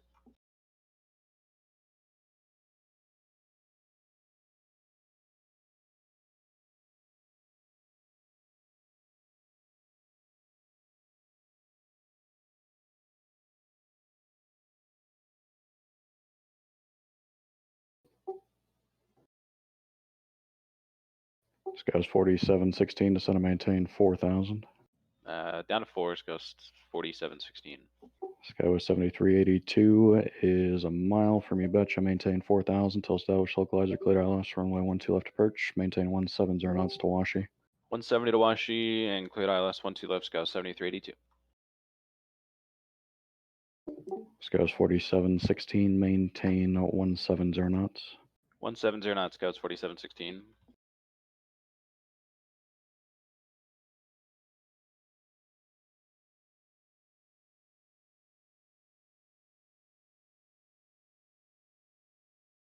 Low approach Delta 1786.9 for 8. Delta 1786, Minneapolis approach. Delta 1650, descend and maintain 4,000. 4,000, Delta 1650.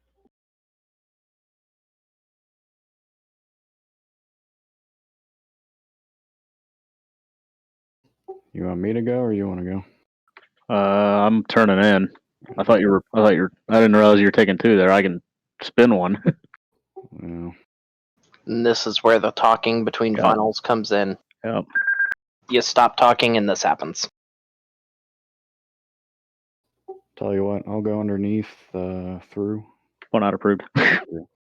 Scouts 4716, descend and maintain 3,000. Expect vector across localizer for space. 3,000, Scouts 4716.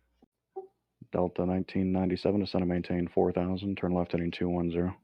Left turn heading 210 down to 4,000, Delta 1997. Yeah, sorry. I turned early thinking I was getting out in front of your guy. Alright. Scouts 3782, contact Minneapolis Tower 123.905. 123.905, Scouts 7382. And this isn't going to be a huge vector across. Scouts 4716, turn left heading 090, intercept runway 12 left localizer. Okay, left turn heading 090 and join 12 left localizer, Scouts 4716. He's given that instruction before he's even across the localizer. So now here's where you start talking who's going where. Yep. Delta 1997, maintain 170 knots. 170 knots, Delta 1997. I'm following your SkyWest. Roger. Delta 1786, descend and maintain 6,000. 6,000, Delta 1786.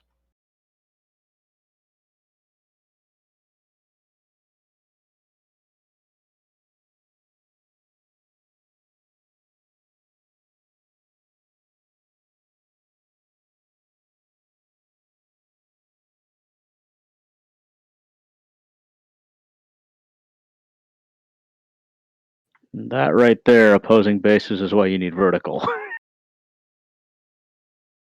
Yep. Because if either one of them don't take that turn. Delta 1997, turn left heading 150, intercept 12 left localizer. Left turn 150, join 12 left, Delta 1997. Skies 4716, turn left heading 030. Left turn 030, Skies 4716. See, that's the ES key sweatbox cheat thing. That's what they do. That's a terrible intercept. I don't know why they do it. Need a better target generator. Please. Let's enlist the U.S. government's help. Oh, wait. Theirs isn't better. SimFast will solve all problems. Good lord.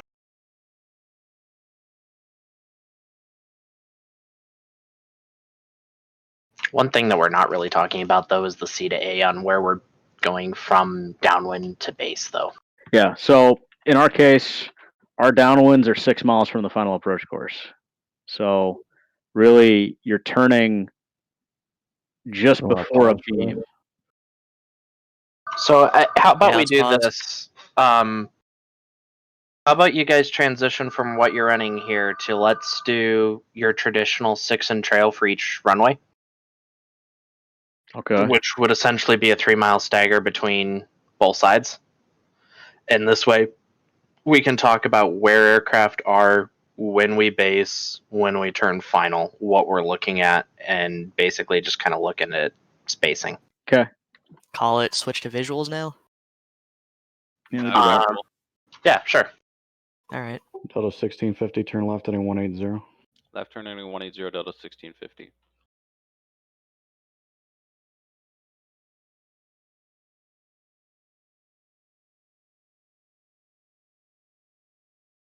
Skies 4716, turn left heading 270. 270, Skies 4716. Delta 1786, descend and maintain 4,000. 4,000, Delta 1786. Approach Limerick 6187, leveling at 8,000. Limerick 6187, Minneapolis approach, expect visual, runway 12 left. Visual 12 left, Skies 6187.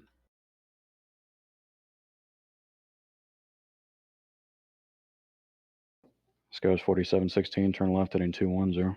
210, Skies 4716. Delta 18, correction, Delta 1650, flighting 150, intercept 12 left localizer. 150, join 12 left, Delta 1650. Approach Delta 2829 is 8 for 7. Delta 2829, Minneapolis approach, expect visual, runway 12 left. Visual 12 left, Delta 2029.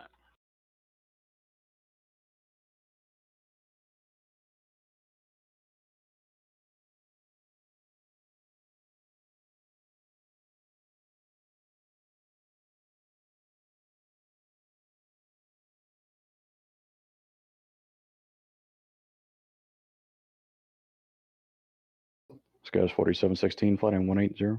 Heading 180, Skies 4716. Delta 1650, maintain 170 knots. Slow to 170, Delta 1650.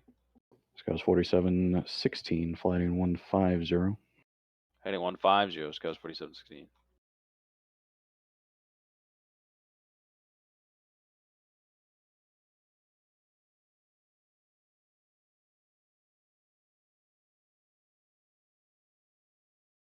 Limburg 6187, descend and maintain 6,000. 6,000, Limerick 6187. Approach Delta 1368 is 10.5, descending via the arrival. Delta 1368, Minneapolis approach. So what's your sequence, right? Skies 4716, traffic is at your 11 o'clock, 6 miles, 4,000, Boeing 717. Insight, Skies 4716. Skies 4716, follow that traffic, clear visual approach, runway 12 left. Follow 717, clear visual approach, 12 left, Skies 4716.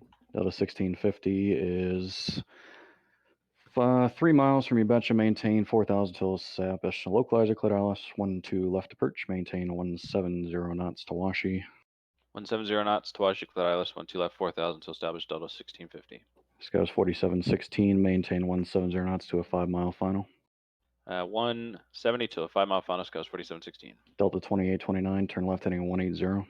Left turn heading 180, Delta 2829. Delta 1786, turn left heading 210. 210, Delta 1786. Delta 1997, contact tower 123.95. 123.95, Delta 1997. So right now my sequence is Delta 1650, Delta 2829 because I missed the base turn, Delta 1786.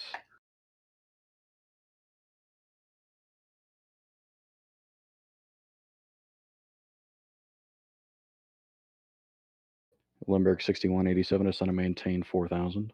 4,000, Limburg 6187. Delta 2829 to center maintain 4,000, flighting 150.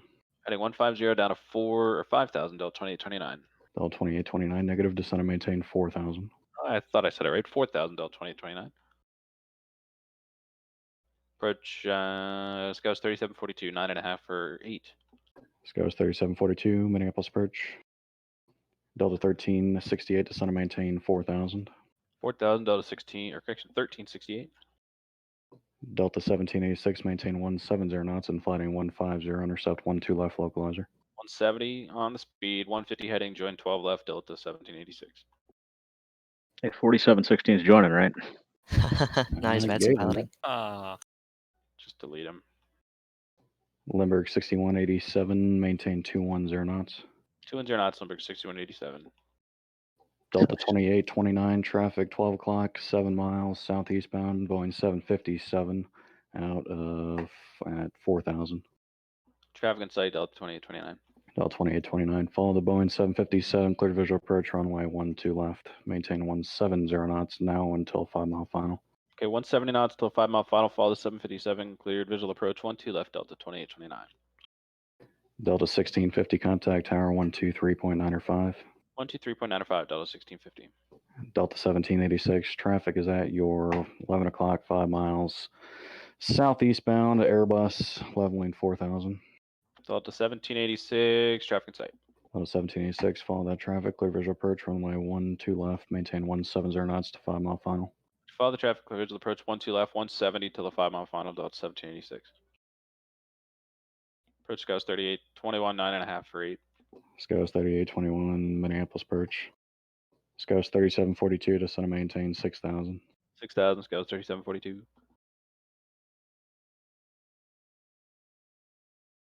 Delta 1368, maintain 210 knots.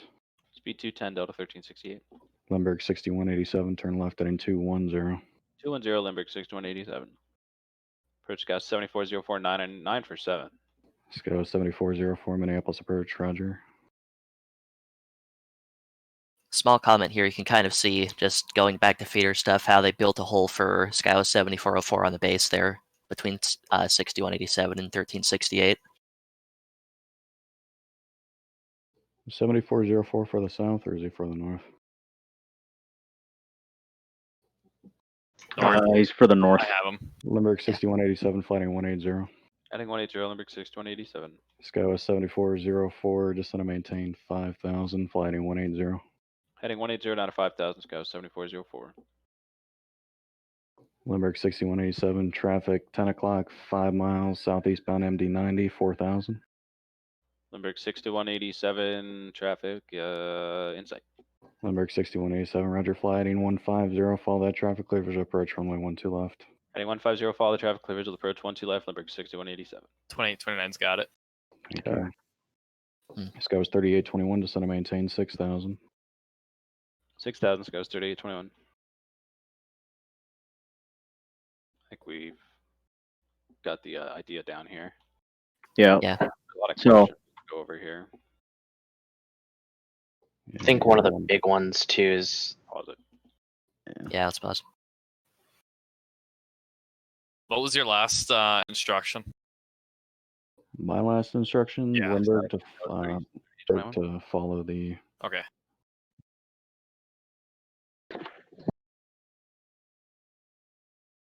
So from a C-to-A standpoint, I mean, really. Pause, Drew. Yeah. Yep. Okay, done. Ooh. Whoops. You're SFOing there with SkyWest and Delta. Yeah. As Yeah, it should be. Minneapolis is SFO. Delta did a terrible intercept. It's VATSIM. Yep. That would have been a pretty realistic with Yeah, he's VATSIM. on the visual approach to 1-2 center. Yeah. Yep. You know, we just bulldozed Lindbergh and Yeah, Jason, that's what we were trying to get to, of basically explaining where Chris is making his decisions for where to base aircraft. And well, why don't you go ahead, Chris, since you were the one basing aircraft? Basically, if we're trying to run 6 miles in trail, I have a 6 mile downwind, so I can basically, once they're a beam, I can turn them, or maybe slightly sooner if I want to tighten up some space. In this particular case, the Limburg is following Delta 1786. 1786 is already cleared. Delta 2829 is already cleared. Both those will go to tower here momentarily. After the Limburg, my plan is SkyWest 7404. Just go over the top of Delta 1368 underneath of SkyWest 3742, and then just sequence in the downwind traffic. For turning the base, if you're trying to make up space and you did a late base turn, you can try and point them at the traffic. So that's why some of those guys that I left on the downwind heading, I gave 180 headings instead of squaring the base 210 heading. Basically trying to point at the traffic, follow them, keep them fast, kind of catch up a little bit. Yeah, the big point here would be is if he's trying to go with a 6 mile gap and kind of forget that Limburg 6187 and SkyWest 4704 are there, he'd basically be turning Delta 1368 to a 90-degree Right. left turn now. And that would roll him out behind Delta. You're going to gain mileage per se when Delta 1368 rolls behind him. Actually, can we just simulate that so we can show them the C to A real quick? Yeah.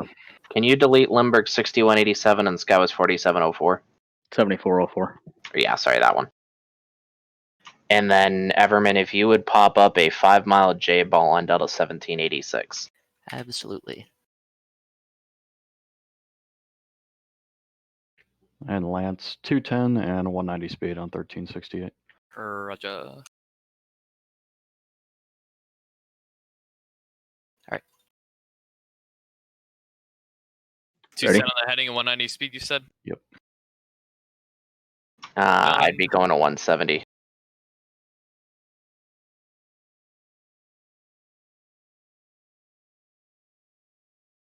But why don't you explain, Bright, then the 190 heading? Well, 210 heading. It's Yeah. 210 heading and 190 speed. 190 speed. Basically because it's going to take him a second to start this turn. So it's going to let me close up just a little bit more.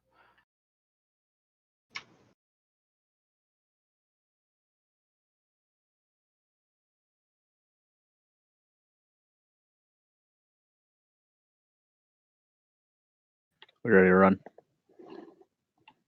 Yeah. Okay. Hit it. The Delta 1368, turn left heading 210, maintain 190 0 knots. 210 heading, 190 on the speed, Delta 1368. SkyWest 3742, to center maintain 4000, maintain 210 knots. 4,000, 210 knots, goes 3742. Why isn't anyone tracking 7404 Lindbergh? Because we told we were going to delete them. Oh, shoot. Yeah, for the purpose of the Radar scenario, probe. they don't exist anymore. SkyWest 3821, descend and maintain 4000, maintain 210 knots. Speed 210 down to 4,000, goes 3821.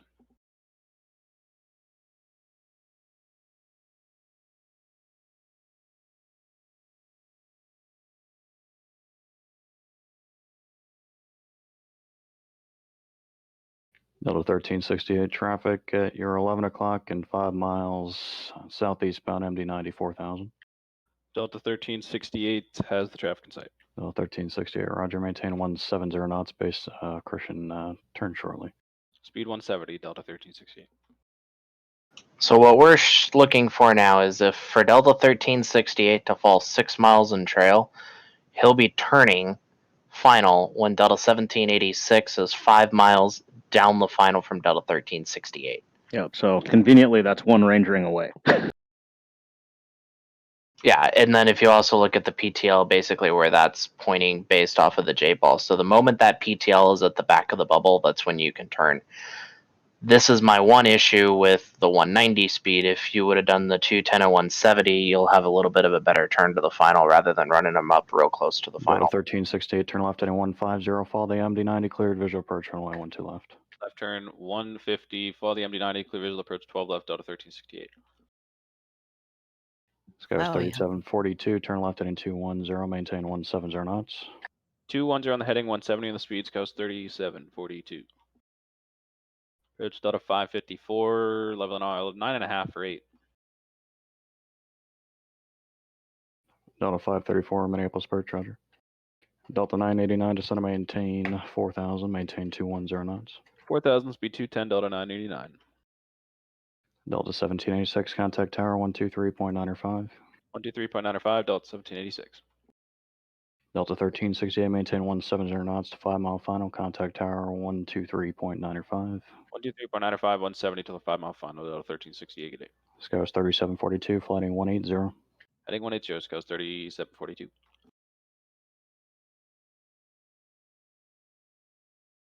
Throw a 5 mile J-ball on Delta 1368 now. Yes, sir. Basically, right about now is when you should be putting Scouts 3742 on the 150 heading, or did you already? 180. Scouts 3742, traffic at your 11 o'clock, 6 miles, southeast bound, Airbus at 4000. Traffic Here's your in sight. stack, Lance. Scouts 3742. Scouts 3742, follow the Airbus. Flight in 150, follow the Airbus, clear visual approach, runway 12 left, maintain 170 knots to 5 mile final. 170 knots to the 5 mile final, heading 150 to join, clear visual approach 12 left, Scouts 3742. Thanks, feeder. Yep, there it is. I knew Oh it was no, in a there stack. somewhere. Oh no, what do? We panic. Yep.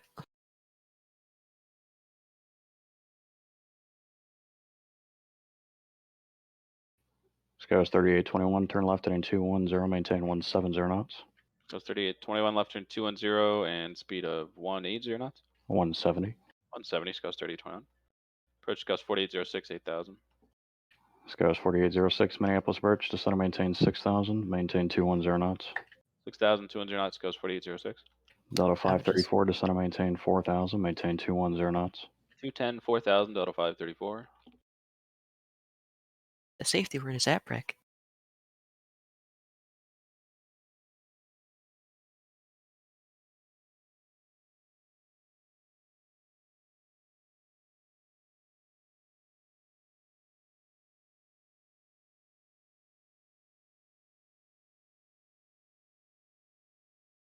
Scouts 3821, turn left heading 150. Left turning 150, Scouts 3821.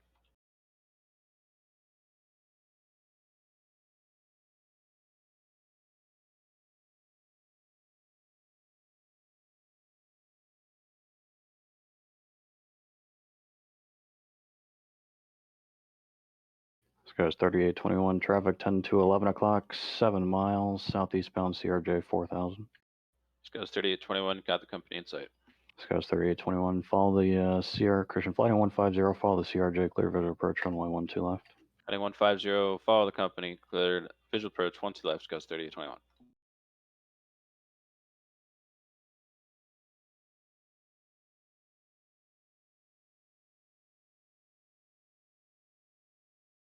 NI information. And Delta 1568 or cushion heading 300 down to 9,000. proves you. Relation. Scouts 4806, descend and maintain 5000. 5000, Scouts 4806. Delta 989, turn left heading 180. Heading 180, Delta 989. Approach Delta 20. Go ahead. Scouts 3742, contact tower 123.95. 2395, Scouts 3742, good day. Approach Delta 2688, 8000. Delta 2688, Minneapolis Birch, descend and maintain 6000. 6000, Delta 2688. Scouts 4806, maintain 210 knots. Florida 210, Scouse 4806. Delta 989, turn left heading 150. Up turning on 150, Delta 989. Approach Delta 1568, heading 300, descending 9,000. Delta 1568, Minneapolis approach, roger.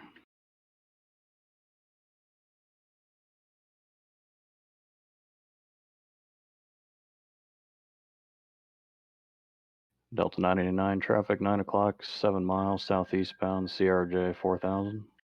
Delta 989, looking, we have traffic in sight.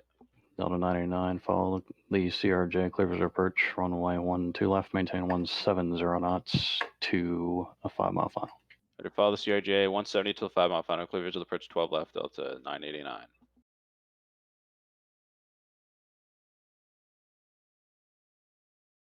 Delta 1568, descend and maintain 7000.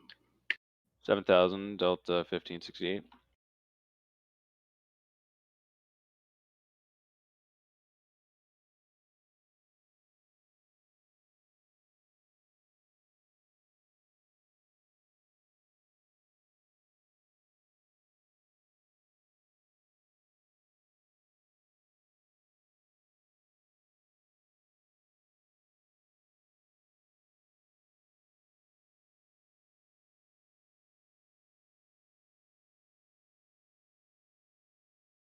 Delta 534, turn left heading 210. 210, Delta 554. Delta 99, maintain 170 knots to a 5 mile final. 170 knots till 5 mile final, Delta 989. Scouse 3821, contact tower 123.95. 123.95, Scouse 3821. Delta 2688, descend and maintain 5000. Delta 2688, 5,000. Delta 534, maintain 170 knots, flighting 150. Flow to 170 knots, flighting 150, Delta 550 or 534. Approach Endeavor 5231, 9.348. Endeavor 5231, Minneapolis approach. Delta 2688, maintain 210 knots. 210 knots, Delta 2688. Delta 534, traffic 10 o'clock and about 5 miles, southeastbound Airbus 4000. Insight, Delta 534. Delta 534, flighting 150, follow the Airbus, clear visual approach runway 12 left, maintain 170 knots, 5 mile final. Heading 150, follow him, clear visual approach 12 left, 170 knots till 5 mile final. Scouse 4806, maintain 170 knots, turn left heading at 210. 170 knots and 210 on the heading, Scouse 4806. That's a speed of 170. 170. Lands. Oh, Delta or SkyWest? Yeah. Delta 1568, descend and maintain 5000. 5,000, Delta 1568. Endeavor 5231, descend and maintain 6000. 6,000, Endeavor 5231. Approach Endeavor 5115, 9.3 for 8. Endeavor 5115, Minneapolis approach. Scouse 4806, turn left heading 150. Left turning on 150, Scouse 4806. Delta 989, contact tower 123.95. 123.95, Delta 989.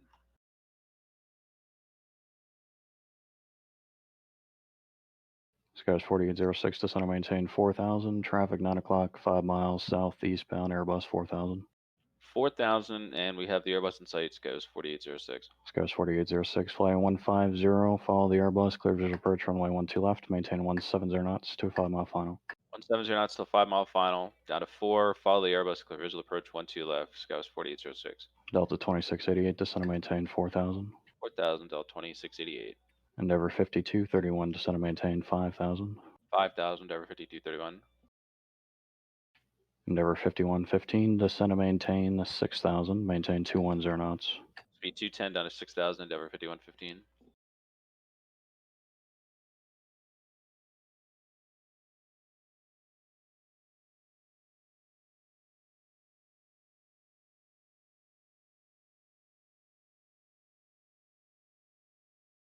Delta 2688, turn left heading 210, maintain 170 knots. 210 heading 170 on the speed, Delta 2688. Endeavor 5231, maintain 210 knots. 210 knots, Endeavor 5231.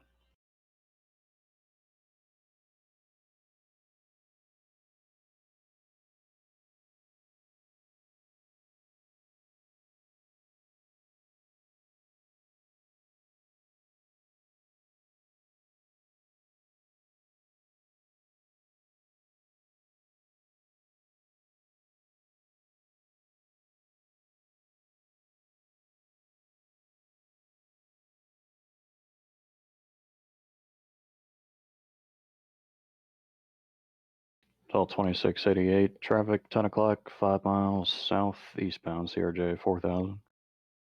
Delta 2688, I got the baby CRJ in sight. Delta 2688, flying 150, follow the CRJ, clear visual approach, runway 12 left, maintain 170 knots to a 5 mile final. Heading 150, clear visual approach 12 left, follow the CRJ 170 to the 5 mile final. Delta 1568, descend and maintain 4000, maintain 170 knots. 4,170, Delta 1568. Endeavor 5231, descend and maintain 4000. 5231, 4,000. 4811 to the south side. Yep. Yep. Delta 1568, turn left, heading to 180. Left turn heading 180, Delta 1568. Approach Scouts 3920, not sure if we checked in level at 8. Scars 3920, Minneapolis approach, descend and maintain 6000, maintain 210 knots. 6,000, speed 210, Scouts 3920. Delta 534, contact tower 123.905. Delta 534, get A.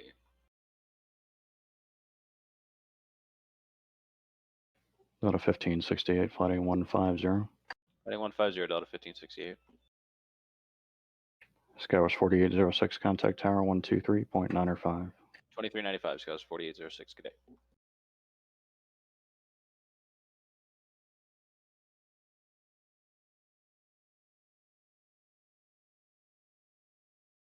Endeavor 5115, descend and maintain 5000. 5,000, Endeavor 5115.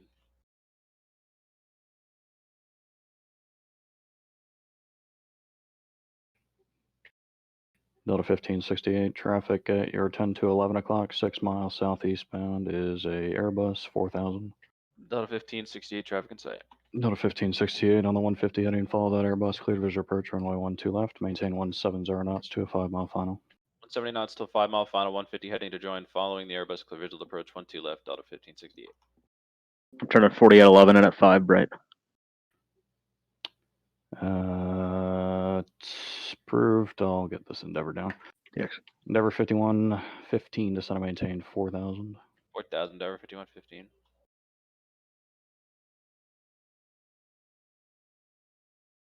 Endeavor 5231, turn left heading 210, maintain 170 knots. Left turn heading 210 and 170 knots, Endeavor 5231.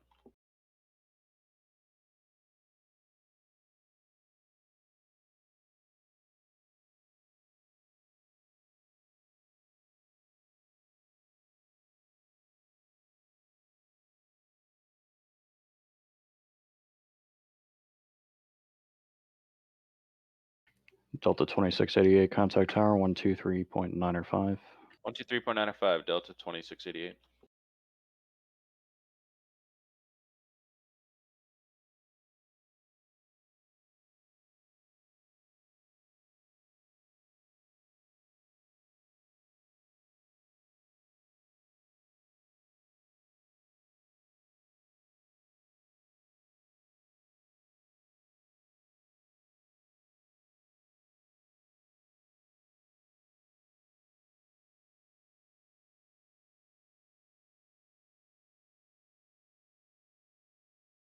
Scars 3920, descend and maintain 4000. 4,000, Scouts 3920. Endeavor 5231, turn left heading 210. Correction, turn left heading 150. 150, Endeavor 5231. Endeavor 5231, traffic at your 9 o'clock and 4 miles southeastbound at 4000 to 737. Endeavor 5231, traffic in sight. Endeavor 5231, flighting 150, clear visual approach, runway 12 left, follow the 750, correction, the 737, maintain 170 knots to a 5 mile final. Okay, heading 150, cleared, visual approach 12 left, following the 737 and 170 to the 5 mile final. Endeavor 5115, turn left heading 210, maintain 170 knots. 210 on the heading, 170 on the speed, Endeavor 5115.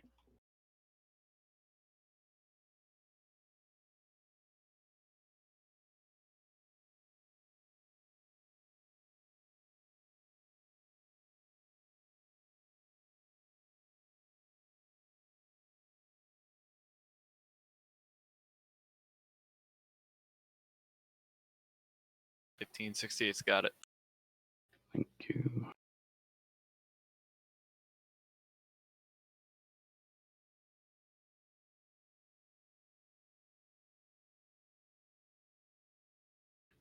Endeavor 5115 traffic at your 10 o'clock to 11 o'clock in about 5 miles southeast bound CRJ 4000. Tower 5115, traffic is in sight. Endeavor 5115, turn left heading 150, follow the CRJ, clear visual approach, runway 12 left, maintain 170 knots to a 5-mile final. Left turning 150 to join, follow the CRJ, clear visual approach 12 left, 170 till the 5-mile final. Endeavor 5115. Delta 1568, contact tower 123.9 or 5. 1568, bye-bye.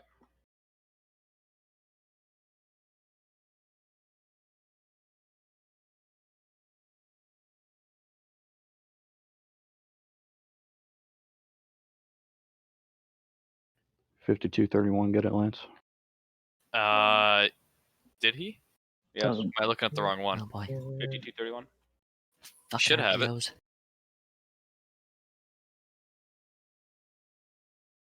Maybe. Or else maybe I'm looking at the wrong one. I think he's got it. I think What he's in the got world? it. I didn't, They're, Just- they're he's both just late. lining up to run over the tower. He's got like a default They're on the CRJ center or something. runway right now. That's the end of the problem, though, isn't it? There's like Yeah, we're just about there. just call it. Yeah. I don't know. Goes Yeah, call it there. 3920, turn left heading 210, maintain 170 knots. 210 on the heading, 170 in the speeds, cost 3920.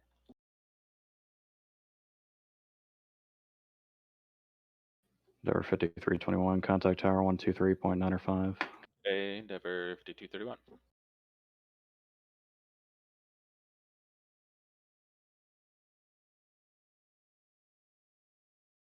So one of the points here is that in order to close that gap up, I left Sky was 4811 at 190 knots, and now he's been given a 180 knots or greater till a 5-mile final.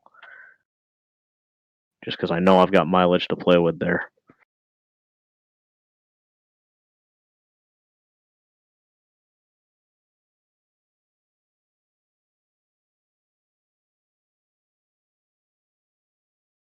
Sky's 3920, traffic 10 to 11 o'clock, 5 miles southeast bound CRJ 4000. Scout's 3920, traffic in sight. Sky's 3920, flighting 150, follow the traffic, clear visual approach, runway 12 left. Heading 150 to join the final, clear visual approach 12 left, following the CRJ. Scout's 3920. All right. Mission accomplished. Nice.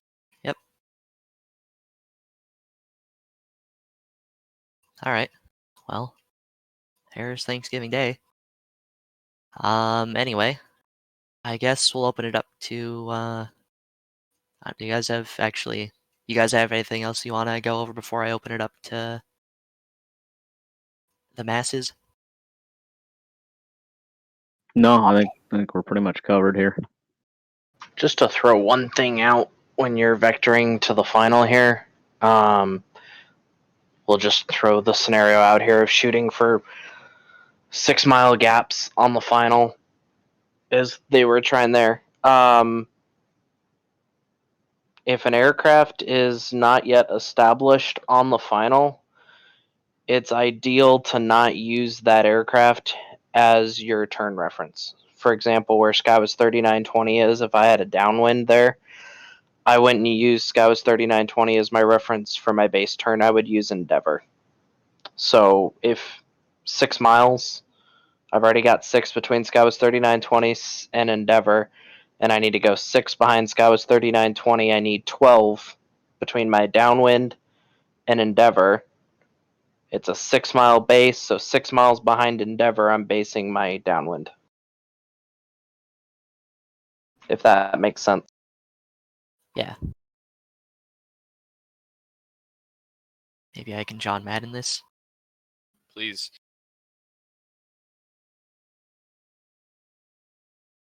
I'm not artistic enough, but I'll try. Just don't draw a train. I wouldn't be worried about him drawing a train. I mean, I've tried to draw one. Yeah. Oh, you did. You could just throw up like a 6-mile J-ball even. Yeah.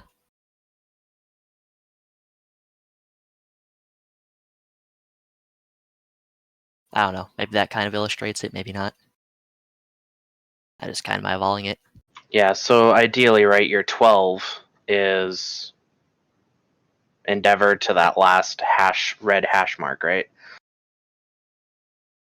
My Skywest, yeah. SkyWest is falling into the 6 miles behind Endeavor. You need your downwind to fall in 6 behind SkyWest. I'm not using SkyWest as my reference because he's what we would call a broke aircraft because he's not established on the final. What's going on with 4596? What's it look like? There. Oh, never mind. I see what you What's do. it look like? I see. Oh, that's nice. Coordination was affected. Yes. That speed overtake, though. Hey, he's following. He He just- was told I to follow. see. He's following. It's legal.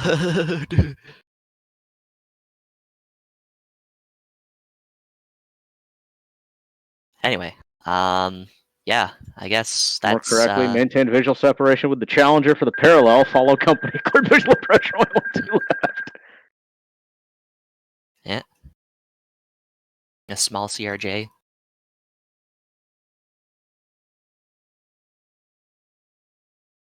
So to answer your question, Clay, you don't have to worry about the whole established on before losing vertical and all of that. But if you're opposing bases, you're still going to want to keep separated by altitude. Because the ultimate question is, what happens if you lose your frequencies? Exactly. Mhm. Which is why positive separation is such a big thing. You just start working the final on guard. I've seen that. What if guard Actually, goes I out? haven't seen that. I know that happened. If you can get a word in edgewise between all the meowing. Right. Tell us about the 290 heading to St. Paul on 3-2. Well, to answer that question, Jared, visual separation does work, and it should not be a bailout because a bailout means you did something wrong. Visual Because separation is used to increase efficiency after they're already separated. that's the key. That's to ensure that separation exists before and after the application of visual. So if it's a bailout, separation hasn't been ensured before the application of visual.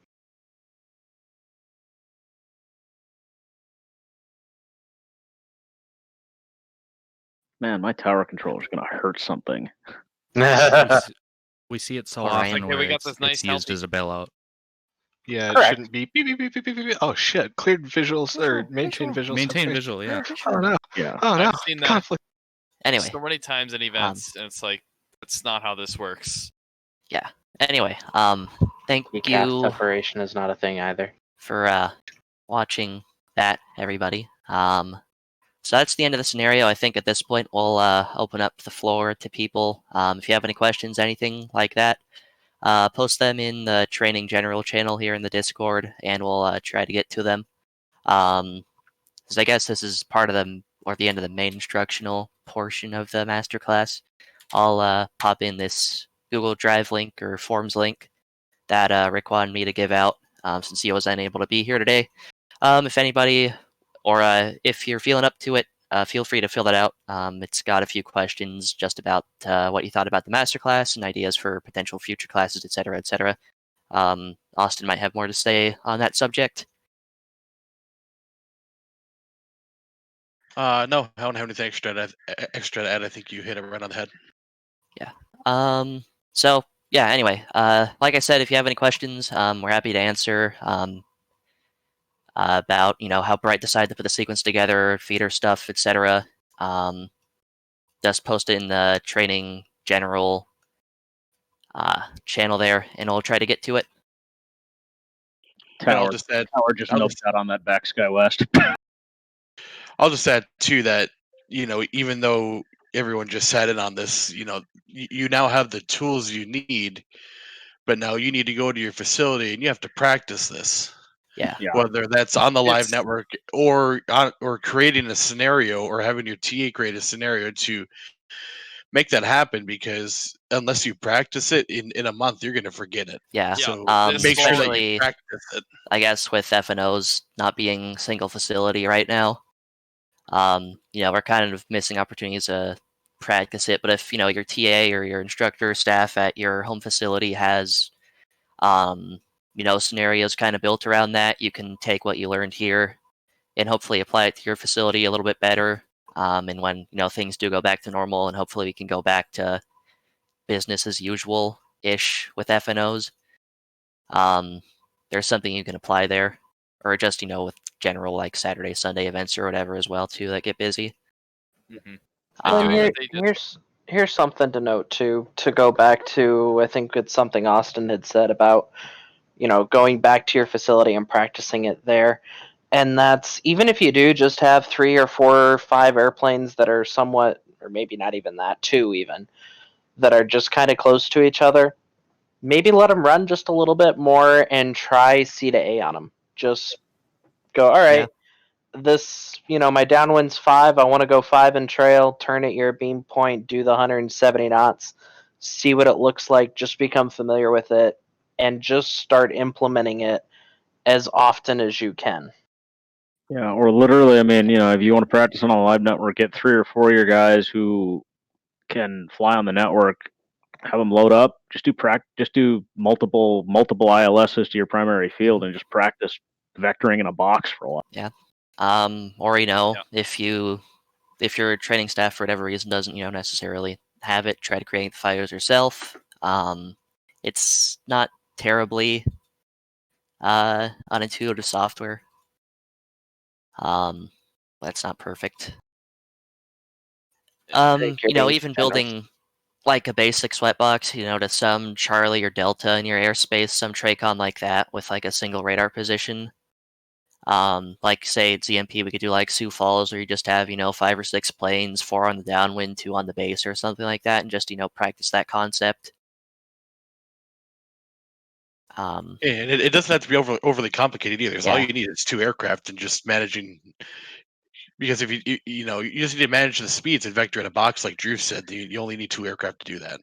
Yeah. If you're looking for aircraft situation editor, which is what you can use, it's the original author has taken it down, but it is still available on SoftPDO or Software Informer, which is there. Yes, so make sure you're running Euroscope for the files, because you can. Yeah. If you have it set up right, you can also run on profile too, which is a lot better than doing everything manually. Mm-hmm. And doing what Dhruv and Chris just did, that won't happen overnight. Like they said, that's going to take practice, and you will screw up. That's just the reality of it. Yeah, man, we screwed up 5 or 6 times just running it. Exactly. I think the first time me and Shane took a crack at this scenario was messy. I think the final was out to the 25-mile ring or something. Right. The big thing is you get better by picking up as far as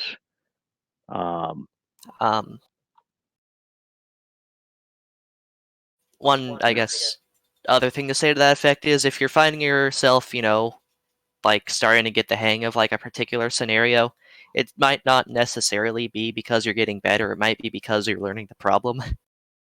So you might want to go back and change around a few things, just so you're actually learning instead of, or learning to work the traffic instead of learning the problem.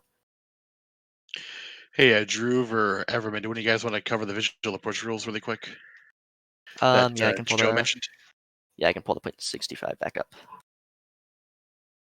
744. So approaches to multiple runways. Minneapolis, it's separated by less than 20, or not 2,500 feet, sorry. 25 to 4,300 feet.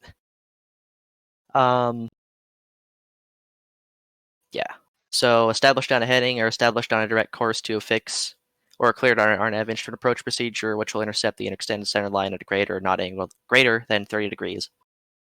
And then one pilot has to have acknowledged receipt of a visual approach clearance, and the other pilot has to acknowledge the receipt of an approach clearance.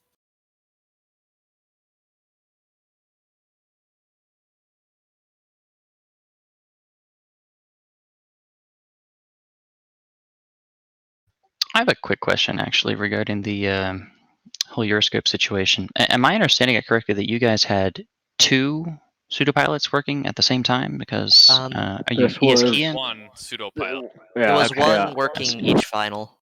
Yeah.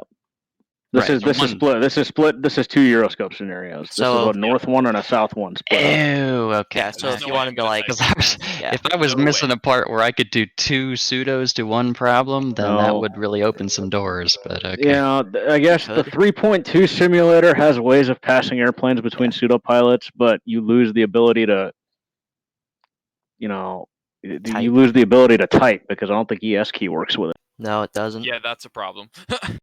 Yeah. I see. This is kind of off topic, but have there been any updates to ES key in the one I No. have is old. I don't know Not if it's that I'm aware of. It hasn't okay. been updated in years. How to get the bookmarks? They're just in Chrome by default, I think. Yep. I'm just having There to- is also a searchable version of the 7110, the HTML version. I personally prefer that. Oh yeah, the one on FAA.gov is amazing. You can just search anything you want in it. Yeah, there's this one. I Yeah, that's honestly the prefer one. using this. That's awesome. Yeah. good old Euroscope sliders. Give me too much PTSD of work.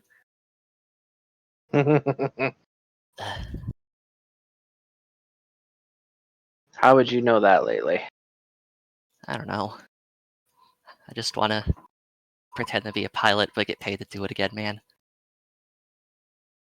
Joe just brought up the 4300 plus. If anyone has any questions on that, you can just look it up in the 65. I think we've pointed it out a couple times that it's 7-4-4, so it's just going to be the same section further down, so you guys can look that up on your own. And then, for those of you wondering about dependent and independent approaches, it should be 5-9. 5-9. And then 4. Wait, no, 5. Wait, no, 6. I'm kidding. It's 6 and 7. Yeah, it's 6 and 7.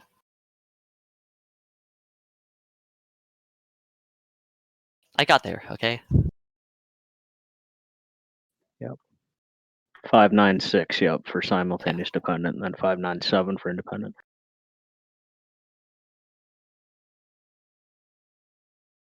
Any other questions? I'll throw one thing out there. You guys can basically throw the whole use or requirement of PRMs or monitors for independent approaches out the window. Right, yeah, we just assume that those exist on VATSIM. Exactly.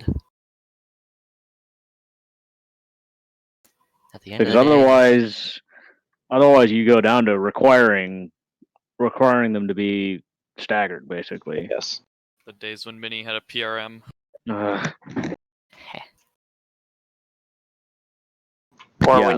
Atlanta, you're welcome. That equipment came from Minneapolis. Yep. Stole it. Well, so did we. Although we can do ILSs to the outboard at Detroit without monitors now. Right. For widely spaced parallels. I think, Nolan, I don't think you ever need to really staff a final monitor. You're just going to, somebody's going to break them off if it doesn't work. Yep. The key is somebody has to make the decision to break them somebody off. has to do air traffic stuff. You can't just hope and All watch right. it. I have to run, unfortunately. This one a little longer than I was anticipating, but you guys, if there's questions, feel free to keep, we'll keep monitoring this Discord channel. I will anyway. I'm sure the other guys, if they're sticking around, can answer a lot of other stuff. Yeah, Brad is a I'll great stick around resource. And that's the other thing.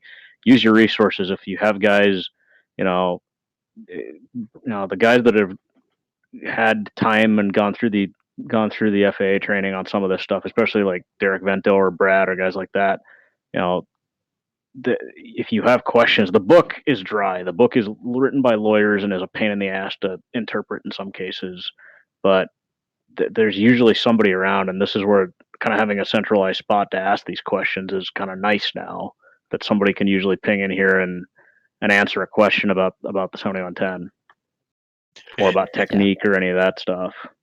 Yeah, we have a large amount of real world guys around now, so use them to your advantage. There's no shame in asking for clarification or asking for help. And I'm sure if it came down to it, someone would be willing to sit down with you too, outside of your own training staff for Rick and Ice. So you use us and use everyone to your advantage. That's the point of having a centralized medium now. Yep.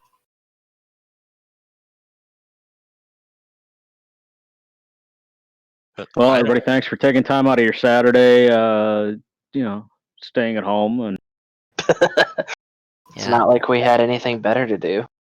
Right. Yeah. Except watch Tiger King, maybe? I don't know. That bitch. Carol Baskin, that bitch. Carol freaking Baskin bees. All right. Sorry to Murder open that can hornets of or worms. Baskin bees. If you're Daniel, Anyway. you just time out of him playing Train Sim. Oh yeah, I'm gonna fire up Renee like the second. Good luck, y'all.